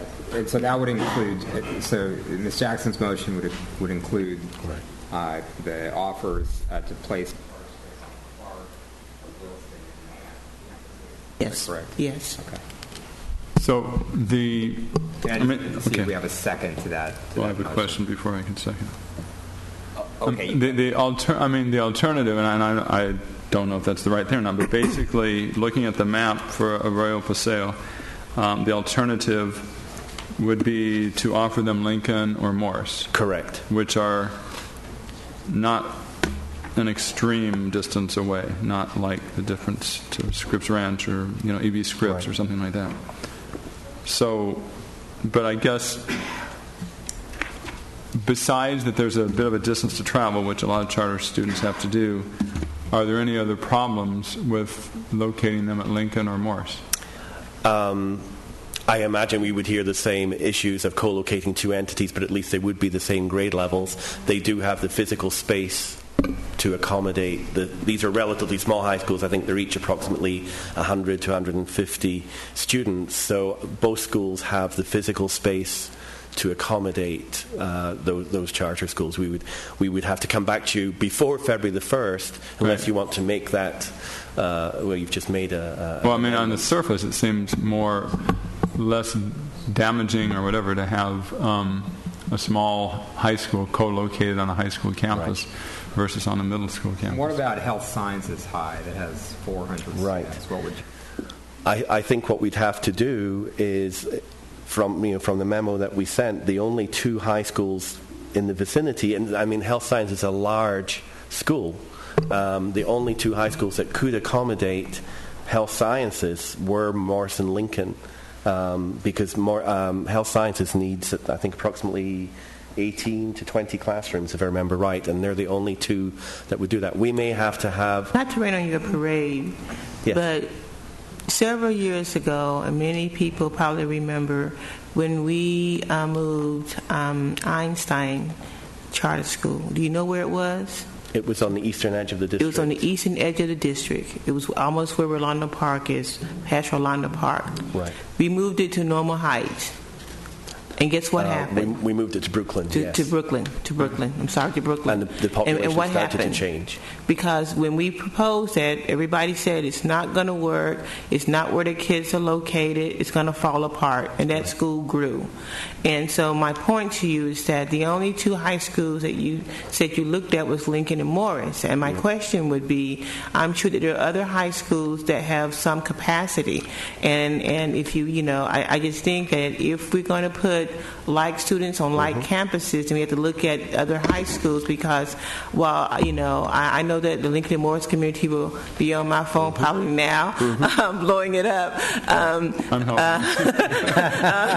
But the thing is that you talk about three high school charters, and all three of them can't go on those two schools' campuses. So you need to consider some other high school campuses as well. We did in the materials we sent to you, and I can you have to forgive us that we have a whole bunch of materials. Absolutely. Could you refresh our memory? In terms of the ability of high school sites to accommodate the three charter high schools, we did identify the possibility that you could put at Crawford you could either put health sciences on its own at Crawford, or you could put one or both of the smaller high schools. At Lincoln and Madison, you could put health sciences at Lincoln, but not the other two, or you could put the other two. At Madison, you could. You mean Morris? Sorry? No, he's in Madison. You said Madison? Okay. Yeah, he's in Madison. Yeah, at Madison, you could put either of the small high schools. At Mission Bay, you could put one of the small high schools. And at Morse, you could put either health sciences or one or both of the other schools. None of the other high schools in the district have. No, those were the only ones that had sufficient space. I have a question. When these charters came to the board to get their charter approved, don't they have to provide a location where they're going to be when they first apply for their charter at the board, right? It's probably something Moises can talk to, but yes, there is a facility section where they say, as they start up, we intend to locate. Right, so they had a home at the time that they applied for their charter with the school district, correct? They could also say, we intend to apply for space under Proposition 39, but... when these charters came before the board, did they say they wanted to be co-located at current district schools? I can't recall, but that doesn't sound familiar. What they usually do insert is a clause saying we reserve the right to apply for facilities under Prop 39. So it's more of a general statement. Okay, so then when charters come before the board, they don't have to tell us they have a home. And then later we have to co-locate them on existing school district sites, right? Well, they have to tell us where they intend to locate, but then nothing precludes them from modifying the later. Right, and all these charter schools have a home this school calendar year, right? Correct. Okay. And what's wrong with where they're at now? Well, we can't really answer that for them, but the probably cost is a big issue. There's location is an issue. Again, we can't really speak for them. This is their own. So it's not a part of the Prop 39 proposal to explain why they're filing under Prop 39. They want to go from paying money to not paying any money. Right, the regulation has clear things that they have to include in an application, and I don't believe that's one of them. And then the other question that I have is, if I remember right from the last board meeting, I think President Barrera had asked for a proposal of the co-location and then also a separate proposal of location in district facilities or offices throughout the district. And do you just need more time to put that together? Because the only proposal in the brown folder I have is the one for the co-locations. The recommendation also includes not a proposal of where to put all of them. The recommendation includes us being able to offer 2 sites. We haven't said specifically to which charter school because we don't know the level of interest, and we cannot say under Proposition 39 place charter school X on an administrative site that is not up to Proposition 39 standards.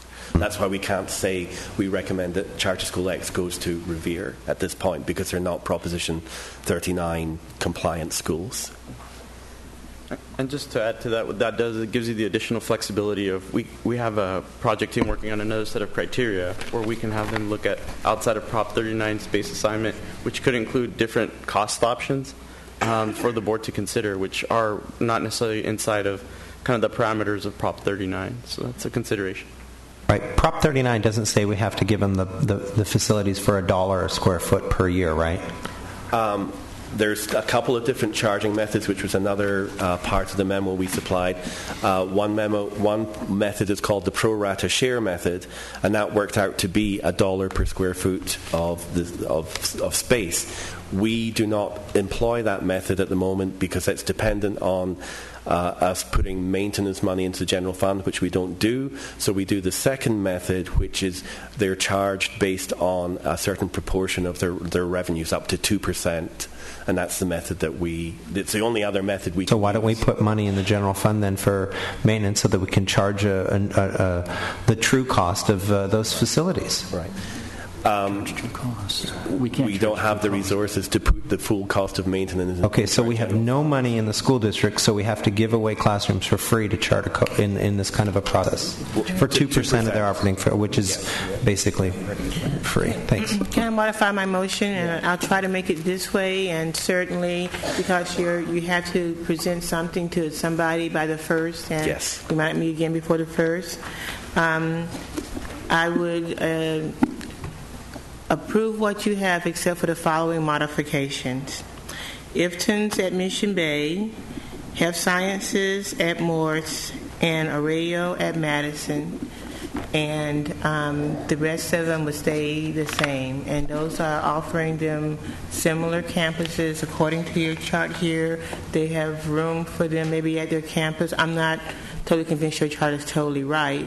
But the only reason I skipped over Lincoln is because they're in those 4 separate quads, and they may not have the capacity to put them in one area. There may be rooms all over the campus, which is not fair to any of the schools that we are talking about right now.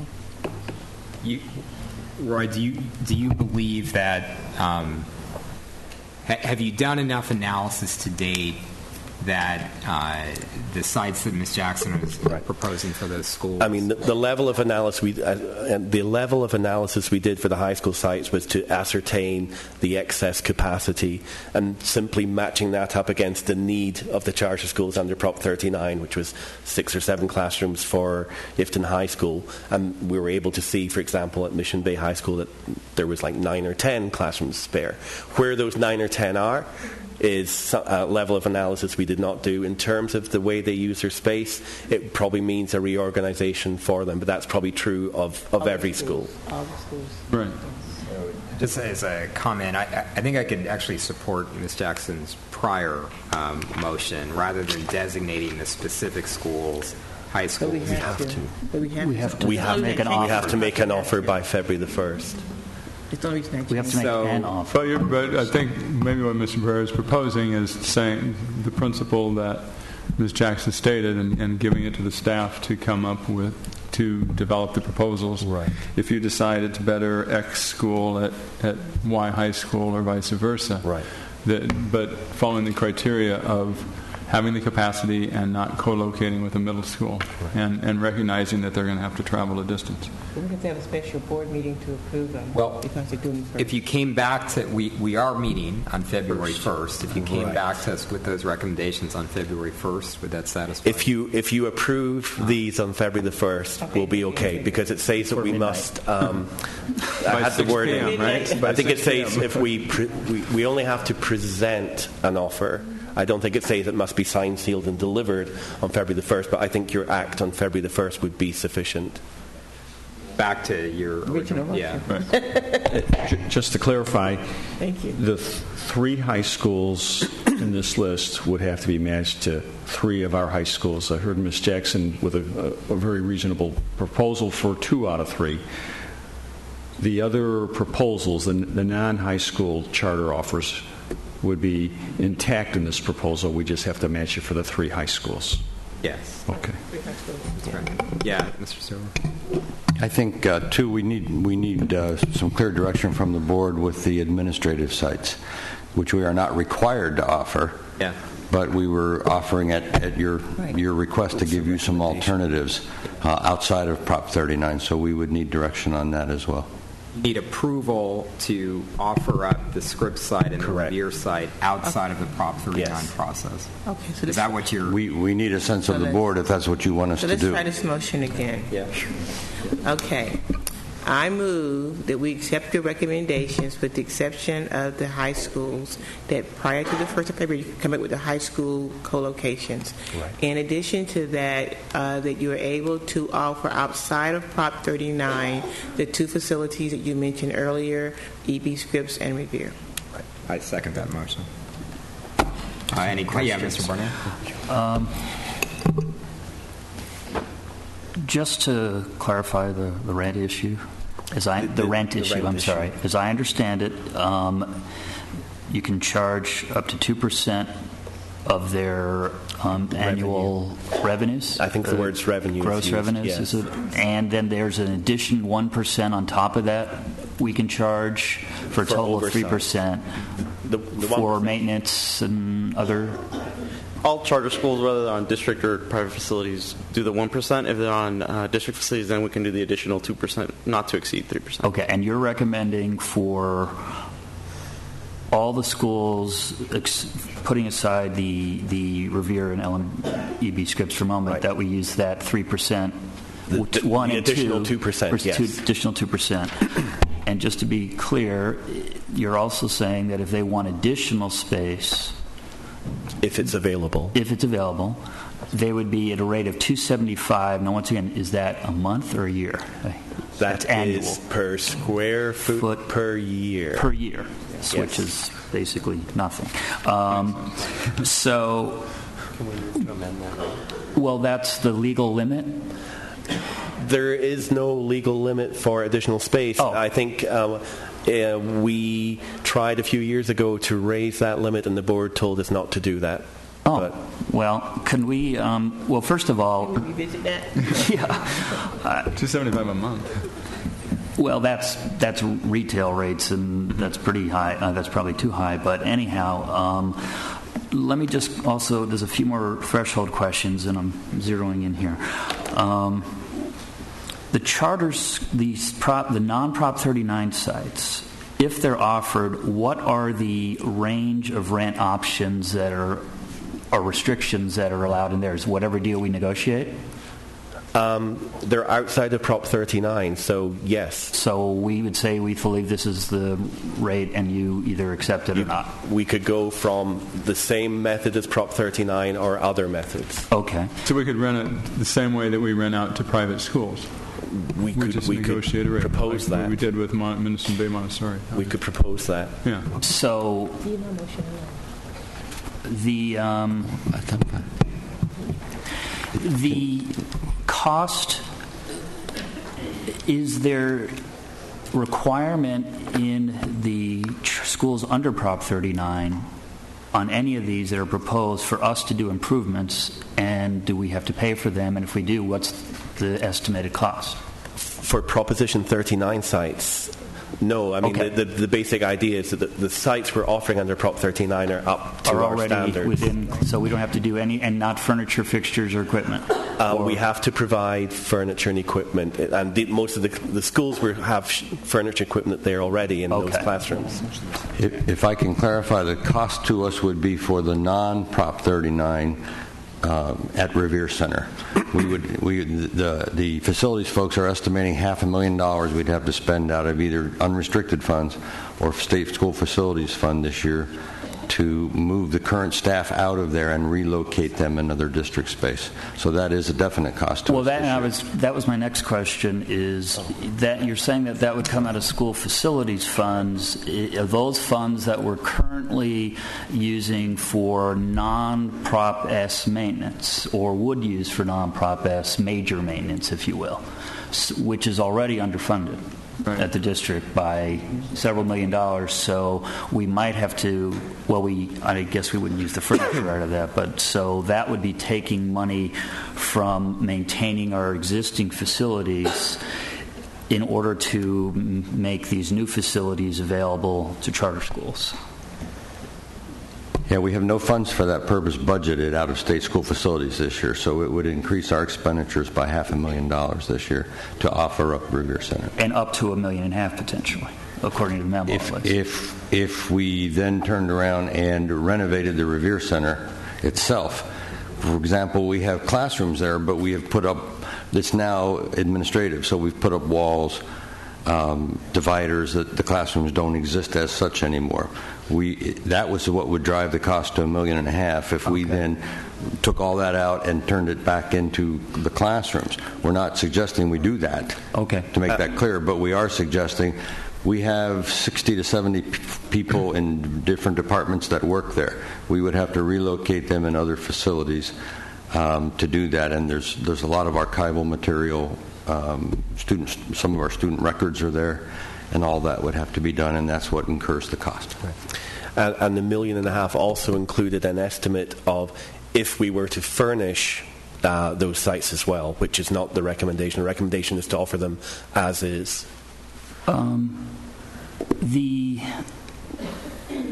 Under the agreements, now if they say they want these other schools under Prop 39 extra space, and we have this lease amount which we could revisit if we want, and I would like to revisit it, the $275 optional space. Are they prohibited from subleasing? Yes, I think in the agreements they're not allowed to sublet their property. So no sites can sublet their any, at least under the these charter proposals schools, right now. In Prop 39 agreements, the facilities use agreement, there is a specific statement that says the charter school cannot sublease what we assign them. Okay. I think those were my questions. I think, one last thing. How many classrooms, if it was to be made available, how many total classrooms or how many total occupancy is Ellen Browning Scripps site? Can that There are 24, 25 classrooms at Ellen Browning Scripps. I think it's 25. How many students would that be potentially? I guess it depends which type of school goes in there, the loading factor for an elementary versus a high school. But, Ellen Browning Scripps as an elementary school had like 550 plus students. Just depends what you load each classroom at. So in theory, we could offer that site to more than one. You could, or multiple charters, right, and make it a... For example, you could offer it to one large school like Health Sciences or maybe two small ones. It just depends if they're interested. They have to tell us if they're interested. Okay. I think as far as the motion, I don't have a problem. I mean, I support the motion basically looking at all the other high school options for relocating these charters to potentially offer them and let them do further analysis of that, as I understand the motion. But you were bringing up about the cost in terms of Scripps and Revere. Are you willing to spend that money to locate people there? Well, from our funds. I said my motion was outside of Prop 39. Right. So they can still offer, if we make that motion. You did also say we should offer these sites for outside of Prop 39. Outside right. Prop 39. So we could still say to the charters, as I understand it, would you like to look at Scripps? And we could say try to maximize, if we're going to use it, so we could get 1, 2, or 3 charters, depending, to make it a charter complex, if you will. What about parking? Can we charge people for parking from the charter school for the cost of resurfacing the blacktop and painting those parking lots as we maintain them over the years? In a sharing arrangement, they would be assigned a certain number of parking spaces, and it would be part of general maintenance. That the district takes care of general maintenance of. And there would be no permit, so you wouldn't be able to know how that was working out. I don't think we've done permits in our one sharing example. We said, I think to King Chavez you get X parking spaces, and Memorial Prep you get Y parking spaces, and between the two schools they work out which ones they want. And who's in charge of mediating any disagreements if one school takes all the parking spaces? Right. If there's an agreement in the facilities use agreement that says that we, the district, will be the mediator, I think, at the end of the one of the clauses in the facilities use What's agreement. the cost of maintaining a parking lot at like a high school, for example? I don't know. I'll find that out for you. Thanks. But to answer your question, I'm very open to potentially underwriting those additional costs if it would have a maximization of a site that wouldn't impact potentially high schools or other sites. So I'm not, it is a trade-off. So if it would maximally, as opposed to spending the money to relocate the people and only having a small part of the facility used or something like that. I mean, I guess I would encourage that if we do that we try to maximize the EB Scripps site for charter use. And then I'm assuming we can then just come back to our original offers on all of these. We're just saying this is an option if you want to consider it. Yes. Okay. Well, we've got a motion and a second. I'm just going to make a comment, and I'm not suggesting that any of my colleagues. I'm not suggesting where my colleagues are looking to take this discussion. And with all due respect to Lance Wren, who I very much respect, I believe that charter school students are public school students in this district. They are not second-class students. They are not private school students. They are students whose parents pay taxes just like the rest of the parents in this district pay taxes every day. And I will not support a direction that this board goes that starts to look at charter school students as a drain on the public school system. Charter school students are every bit a part of the public school system. I think that charter schools themselves represent an incredibly important vehicle for families who want to stay within the public school system, but don't, for all the reasons that are as varied as the schools themselves, but don't wish to be governed by this board and by this district. And I think the state recognized a long time ago that if we're not going to provide a vehicle for families to stay within the public school system who want more direct control over the governance of their schools and over the education of their students, that we will be doing, I believe, irreparable damage to the public school system in this state. I think San Diego has been a model, frankly, of certainly large urban school districts in this state of maintaining a healthy, productive relationship between the charter school community and the district community. And I would just encourage us to not abandon that and move into a situation where we start to define the interests of the district and the interests of students and families who attend charter schools as hostile to one another. So, and I'm not suggesting any intentions on the part of anybody, but I am concerned that we don't go there. So anyway, that's with that said, we've got a motion and a second. Well, I'd just like to chime in on the comments of Richard Barrera, President of the Board. To the extent that we do have children in charter schools and we do have to make sure that we're providing them with the opportunities for an education, we also have a fiduciary responsibility to the children that are in our district schools and our magnet schools to make sure that we are recouping the costs of maintenance and upkeep for our facilities that are being used by any and all children. And so in light of the extreme budget cuts, we need to make sure that whatever we're providing to charter schools, magnet schools, and all of our children is fair economically to everyone involved. Okay, so, yeah. Unless you wanted to make it a different motion, can we relook at the rate of $275 a square foot? Different motion. Okay. So let's vote on Ms. Jackson's motion. Okay. I would move that we ask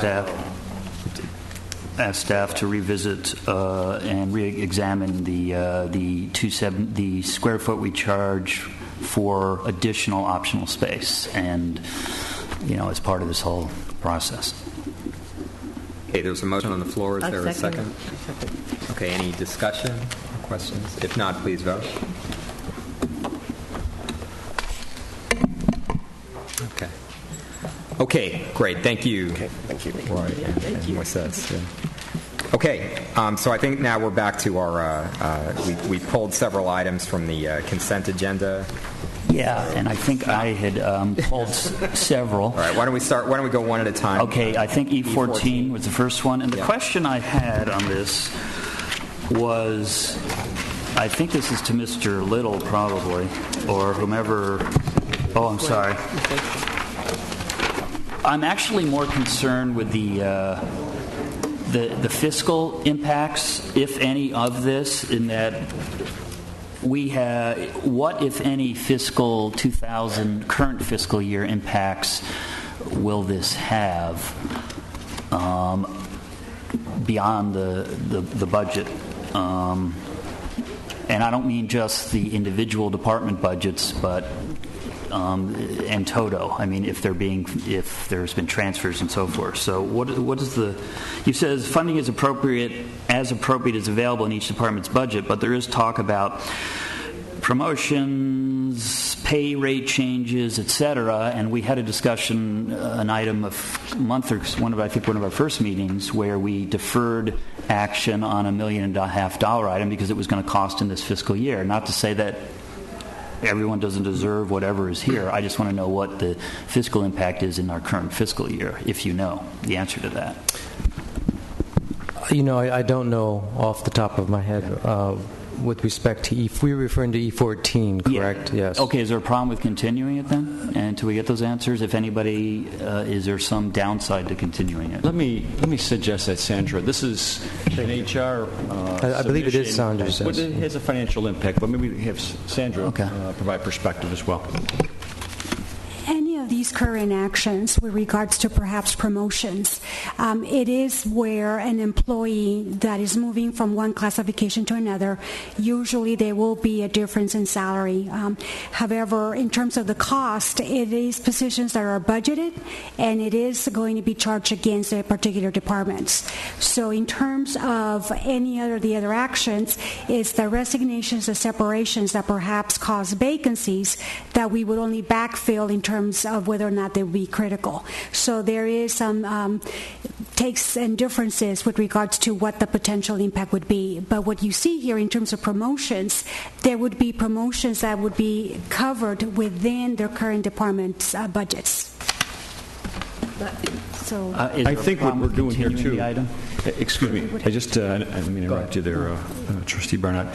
This is a monthly routine requirement. It's just simply covering the HR actions of a period of time. And so when they have folks either being hired or terminated or moving around, they capture this in the administrative requirement. So I think that's what we're trying to show here. And if you were to look at the HR report that came out earlier, you could see that after the September spike that happens every year to accommodate the beginning of school and the balancing of staffing across the campuses, for the most part with a little bit of the central office, we're in those very specific selective HR actions based on the limited hiring that we are doing. So, Sandra, you're certifying here. How many actions are you really talking about for this particular agenda item? Sure. I think that there's the attachment. I don't have the attachment, but I think that the point here is just a really simple point. The point is that where it has financial impact, it has yes. And I think what Mr. Barnett is saying is that we should have a number, not just a yes, but a number. So that because I know before, and this didn't happen this year, we balanced the budget, and within 2 months we were $16 million in the hole. We went, well, why? And people were saying, well, we had people get promoted, and we had this, and we had that, and certainly those are the things that we don't know. And then all of a sudden, we think that we have a $120 million deficit, and you said it's $130 million because we just had to give half the staff up here, promotions. I think that is the point. And I know it comes every month, and I know it's a long list of people sometimes. They're just transitioning here and there. But the question really is, what is the financial impact? And certainly, because I think also the question is that financial impact, that possible promotion, included in our budget that we do every year? Right. One of the things that we can definitely do in terms of this report, we could separate out the actions. So, for example, the ones that, the promotions, as an example, that could incur a cost, we can pull those out. But in terms of what the other actions are, these are the transactions that have occurred, as a matter of course, between January 9th and January 22nd. But if there is an interest of pulling out the promotional items in terms of a cost, we can start doing that at the next report.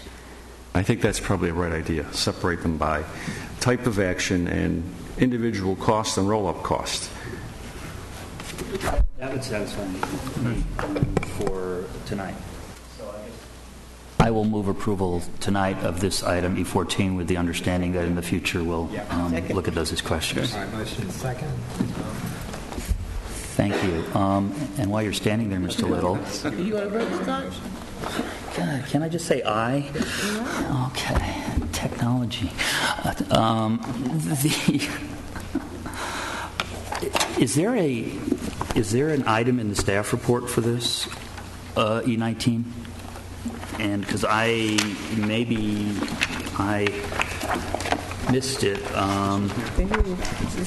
It's this one with all the details. It's about okay. 20 some pages.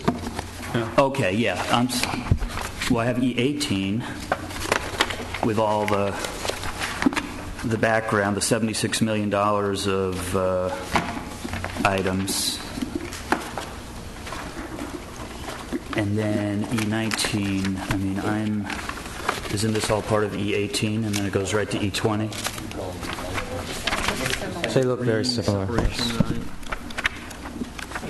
Okay, I got it. Never mind. Okay, the question was, and this is not meant,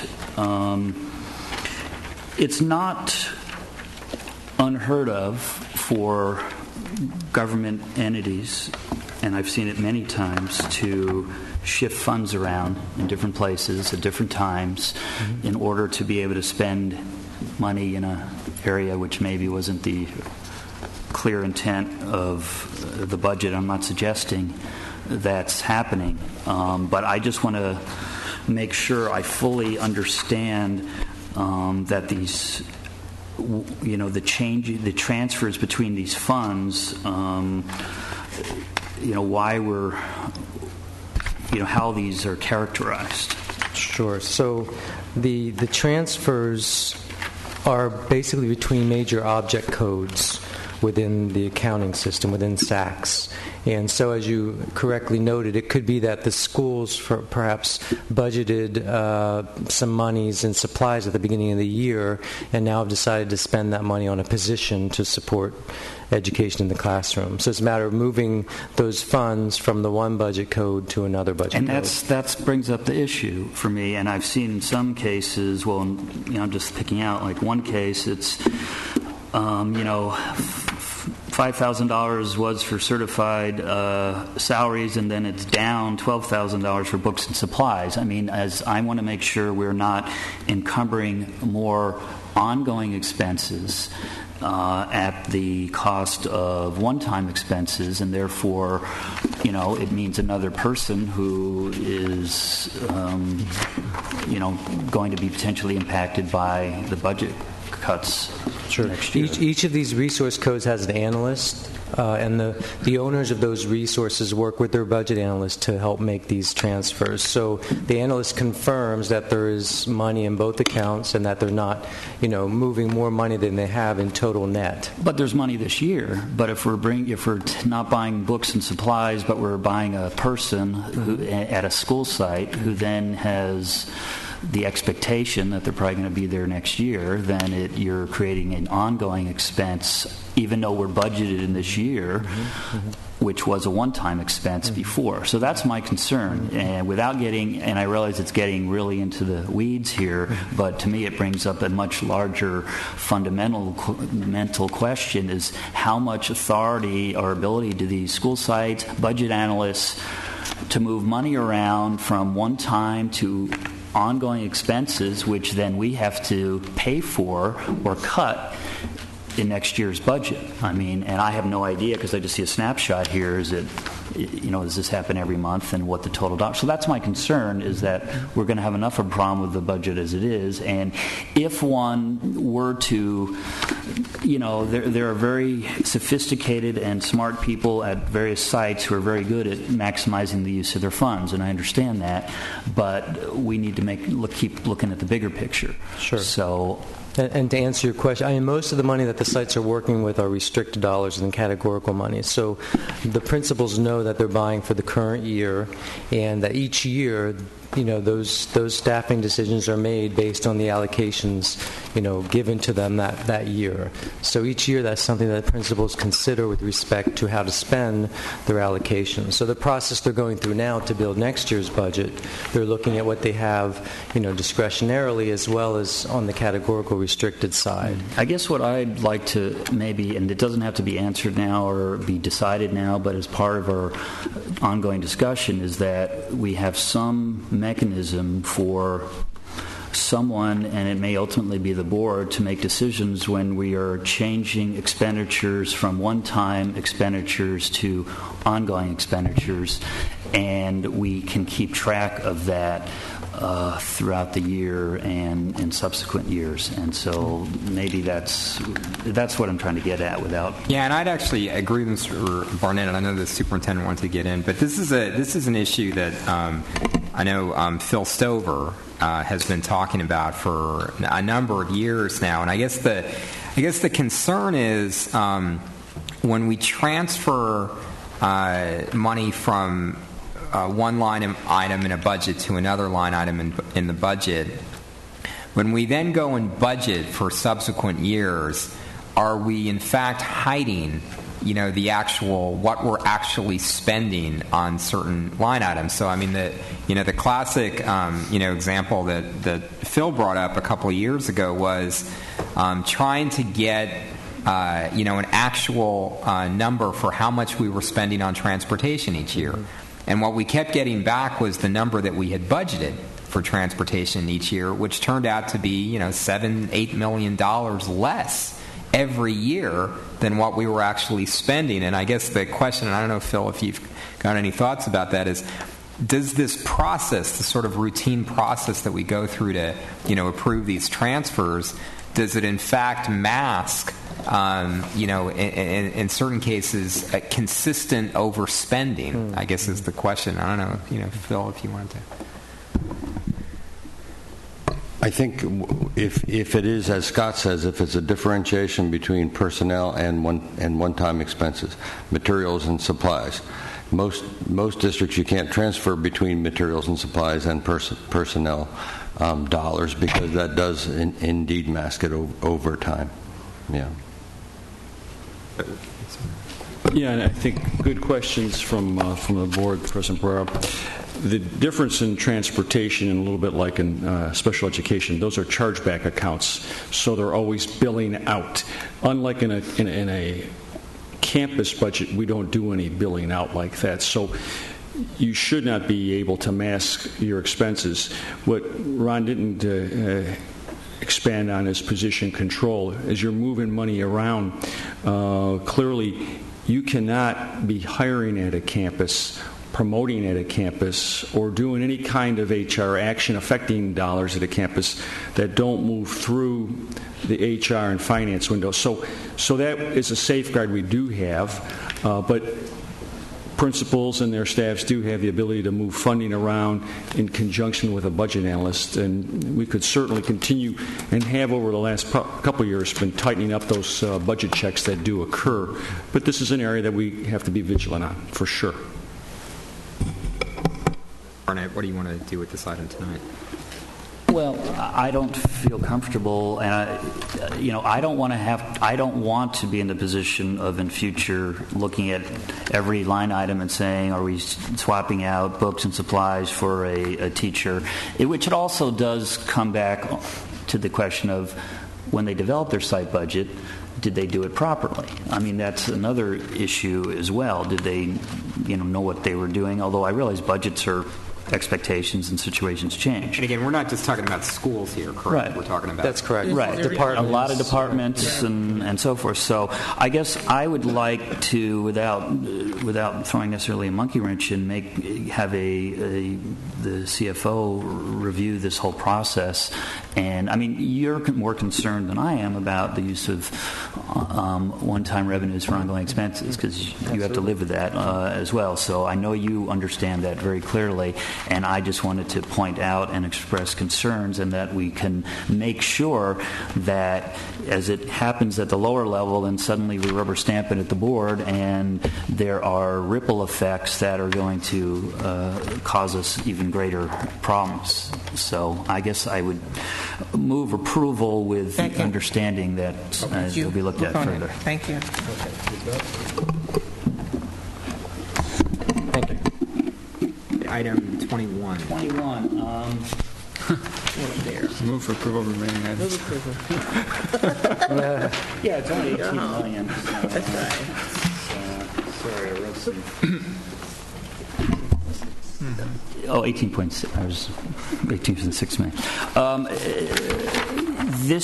The memo before us is revised from the previous one, so I just want to make sure, number one, are there any changes that are substantive besides your delineating some text as to the recommendations?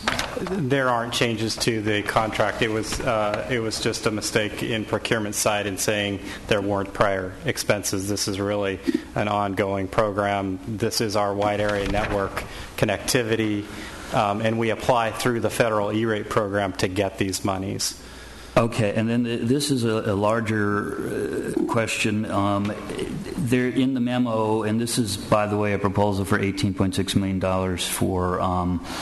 for wide area network backbone upgrades. So it's important, and it's also a significant amount of money. It discusses that based on the RFPs that an evaluation committee recommends this, et cetera. Who's on these evaluation committees? Because I saw it for the other ones. Are they the same set of people from your staff, or how do you determine who's on an evaluation committee? It depends on what we're going out to RFP for. In this case, we had 4 telecommunications staff, or 4 network communications staff, the network supervisor, and 2 telecommunications staff, and myself. So it's all internal district staff? Yes. Okay. And lastly, is there anything in this specific contract that has any relation and would impact the data center? There isn't anything that would impact the data center that we currently have. The proposed data center. There is a phase 2 of the contract when we choose to implement the changes or come up with new changes as far as the network access points combining into possibly the data center or some other alternative that we come up with. But there's flexibility in executing that part. So the first phase is really upgrading our connectivity to our elementary, middle, and high schools, which is the bulk of this. There is a smaller part to interconnect them that does have an impact, but it's not executable at the beginning of the contract. But it's part of the $18.6 million. It is part of it. It's in the total. Yeah, that was and once again, as you know, there's the Tiger team that's looking at all the IT, and the data center is one issue, and I specifically, it's an issue even though that I wanted to analyze in great detail, so I just want to make sure we're not creating additional inertia to come back and say, well, we approved this, so now if we don't do the data center, then we've wasted these dollars. I'm not suggesting, I'm just that it doesn't prejudice our ability to make a different decision down the line if we choose to. Yeah, and I think the challenge for us is we have to apply for these dollars literally a year in advance, and in this case it's about a year and a half in advance. So it's very difficult for us to not predict what's going to happen, especially with the uncertainty of the data center and how we're going to address that issue. I think that we may have to, as we make changes or modify that plan, we may have to come back and reapply for funds. We may have to wait a year to get the eligible discount on that changed portion, but the bulk of this agreement, a large bulk of it, is the middle, elementary, and high school connectivity. It's 90% of it. Okay. Thank you. Can I move approval? Okay. Okay, we've got a motion. Yes. Second? All second. Okay. Please vote. Actually, I don't have a question on 22 or Scott, 20. could you vote on 21? I do. Item 22. I know there was an updated, but then it said it was withdrawn. So it is withdrawn. It is withdrawn. Okay. We need to make sure that we have the calculations correct. It's more complicated for the voice circuits than it is the WAN. There's thousands of them. I move approval of the 20. Was it 23 then? Yes. Second. Okay. Thank you. On item 24, these are regular whiteboards, right? They're not Prometheus. And how many are there for 40? How much are we spending? $100,000. I'm just wondering. These are whiteboards. They're whiteboards that are purchased for the PPO stockroom, and they're kept in storage in stockroom until they're needed at the schools, and then our people can take them out of inventory. Yeah, I was just wondering if we just have a number of how many. I'm just trying to figure out how much we pay per unit. I'm just wondering. It's because there's no number. The major component, the whiteboard itself, a 4x8 board is $97, a 4x10 is about $120, and a 4x12 is about $144. Then you have the trim that goes around the outside. You have the tray at the bottom that holds the dry erase markers. You may have a pen push pad up at the top and so forth. So we buy the materials. And how many are there? How many? Depends on school requests. Okay, this is one of these as and when required type items. When schools put in a request to replace a board for whatever reason or add a new board, then we would use this contract to purchase materials. Our PPO forces from OSS Chapter 724 would do the installation on it. Okay, maybe just not tonight. Someone could just kind of get back and say how many we could actually get and install for $100,000, just so I can have an idea of what that would. I'll move approval. Second. But just be nice to know. Please go.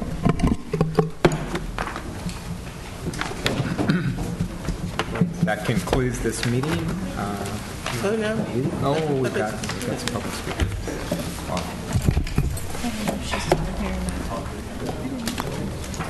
She did speak. So Margaret Reese, is Margaret? Yes, Margaret.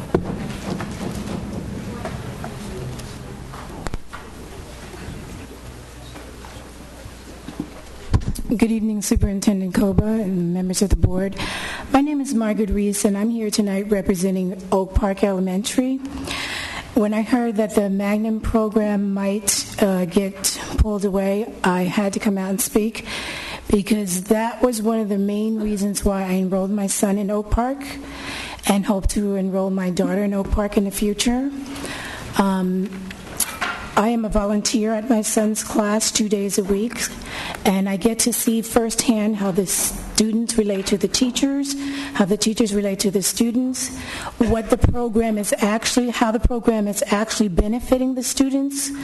Just this morning, I witnessed and had the pleasure of hearing a young student play the Star-Spangled Banner on his trumpet, and it just moved me. And even though he wasn't my son, it brought tears to my eyes because I thought, this is our future. These students are our future. And what are we going to offer them? Are we offering them a future without music, a future without art? As a SAG member and an AFTER member, I'm hoping and praying that that's not what we're offering them. And I'm urging you, I know the budget's rough, and I know decisions that need to be made are tough, but please consider not removing the Magnet program at Oak Park.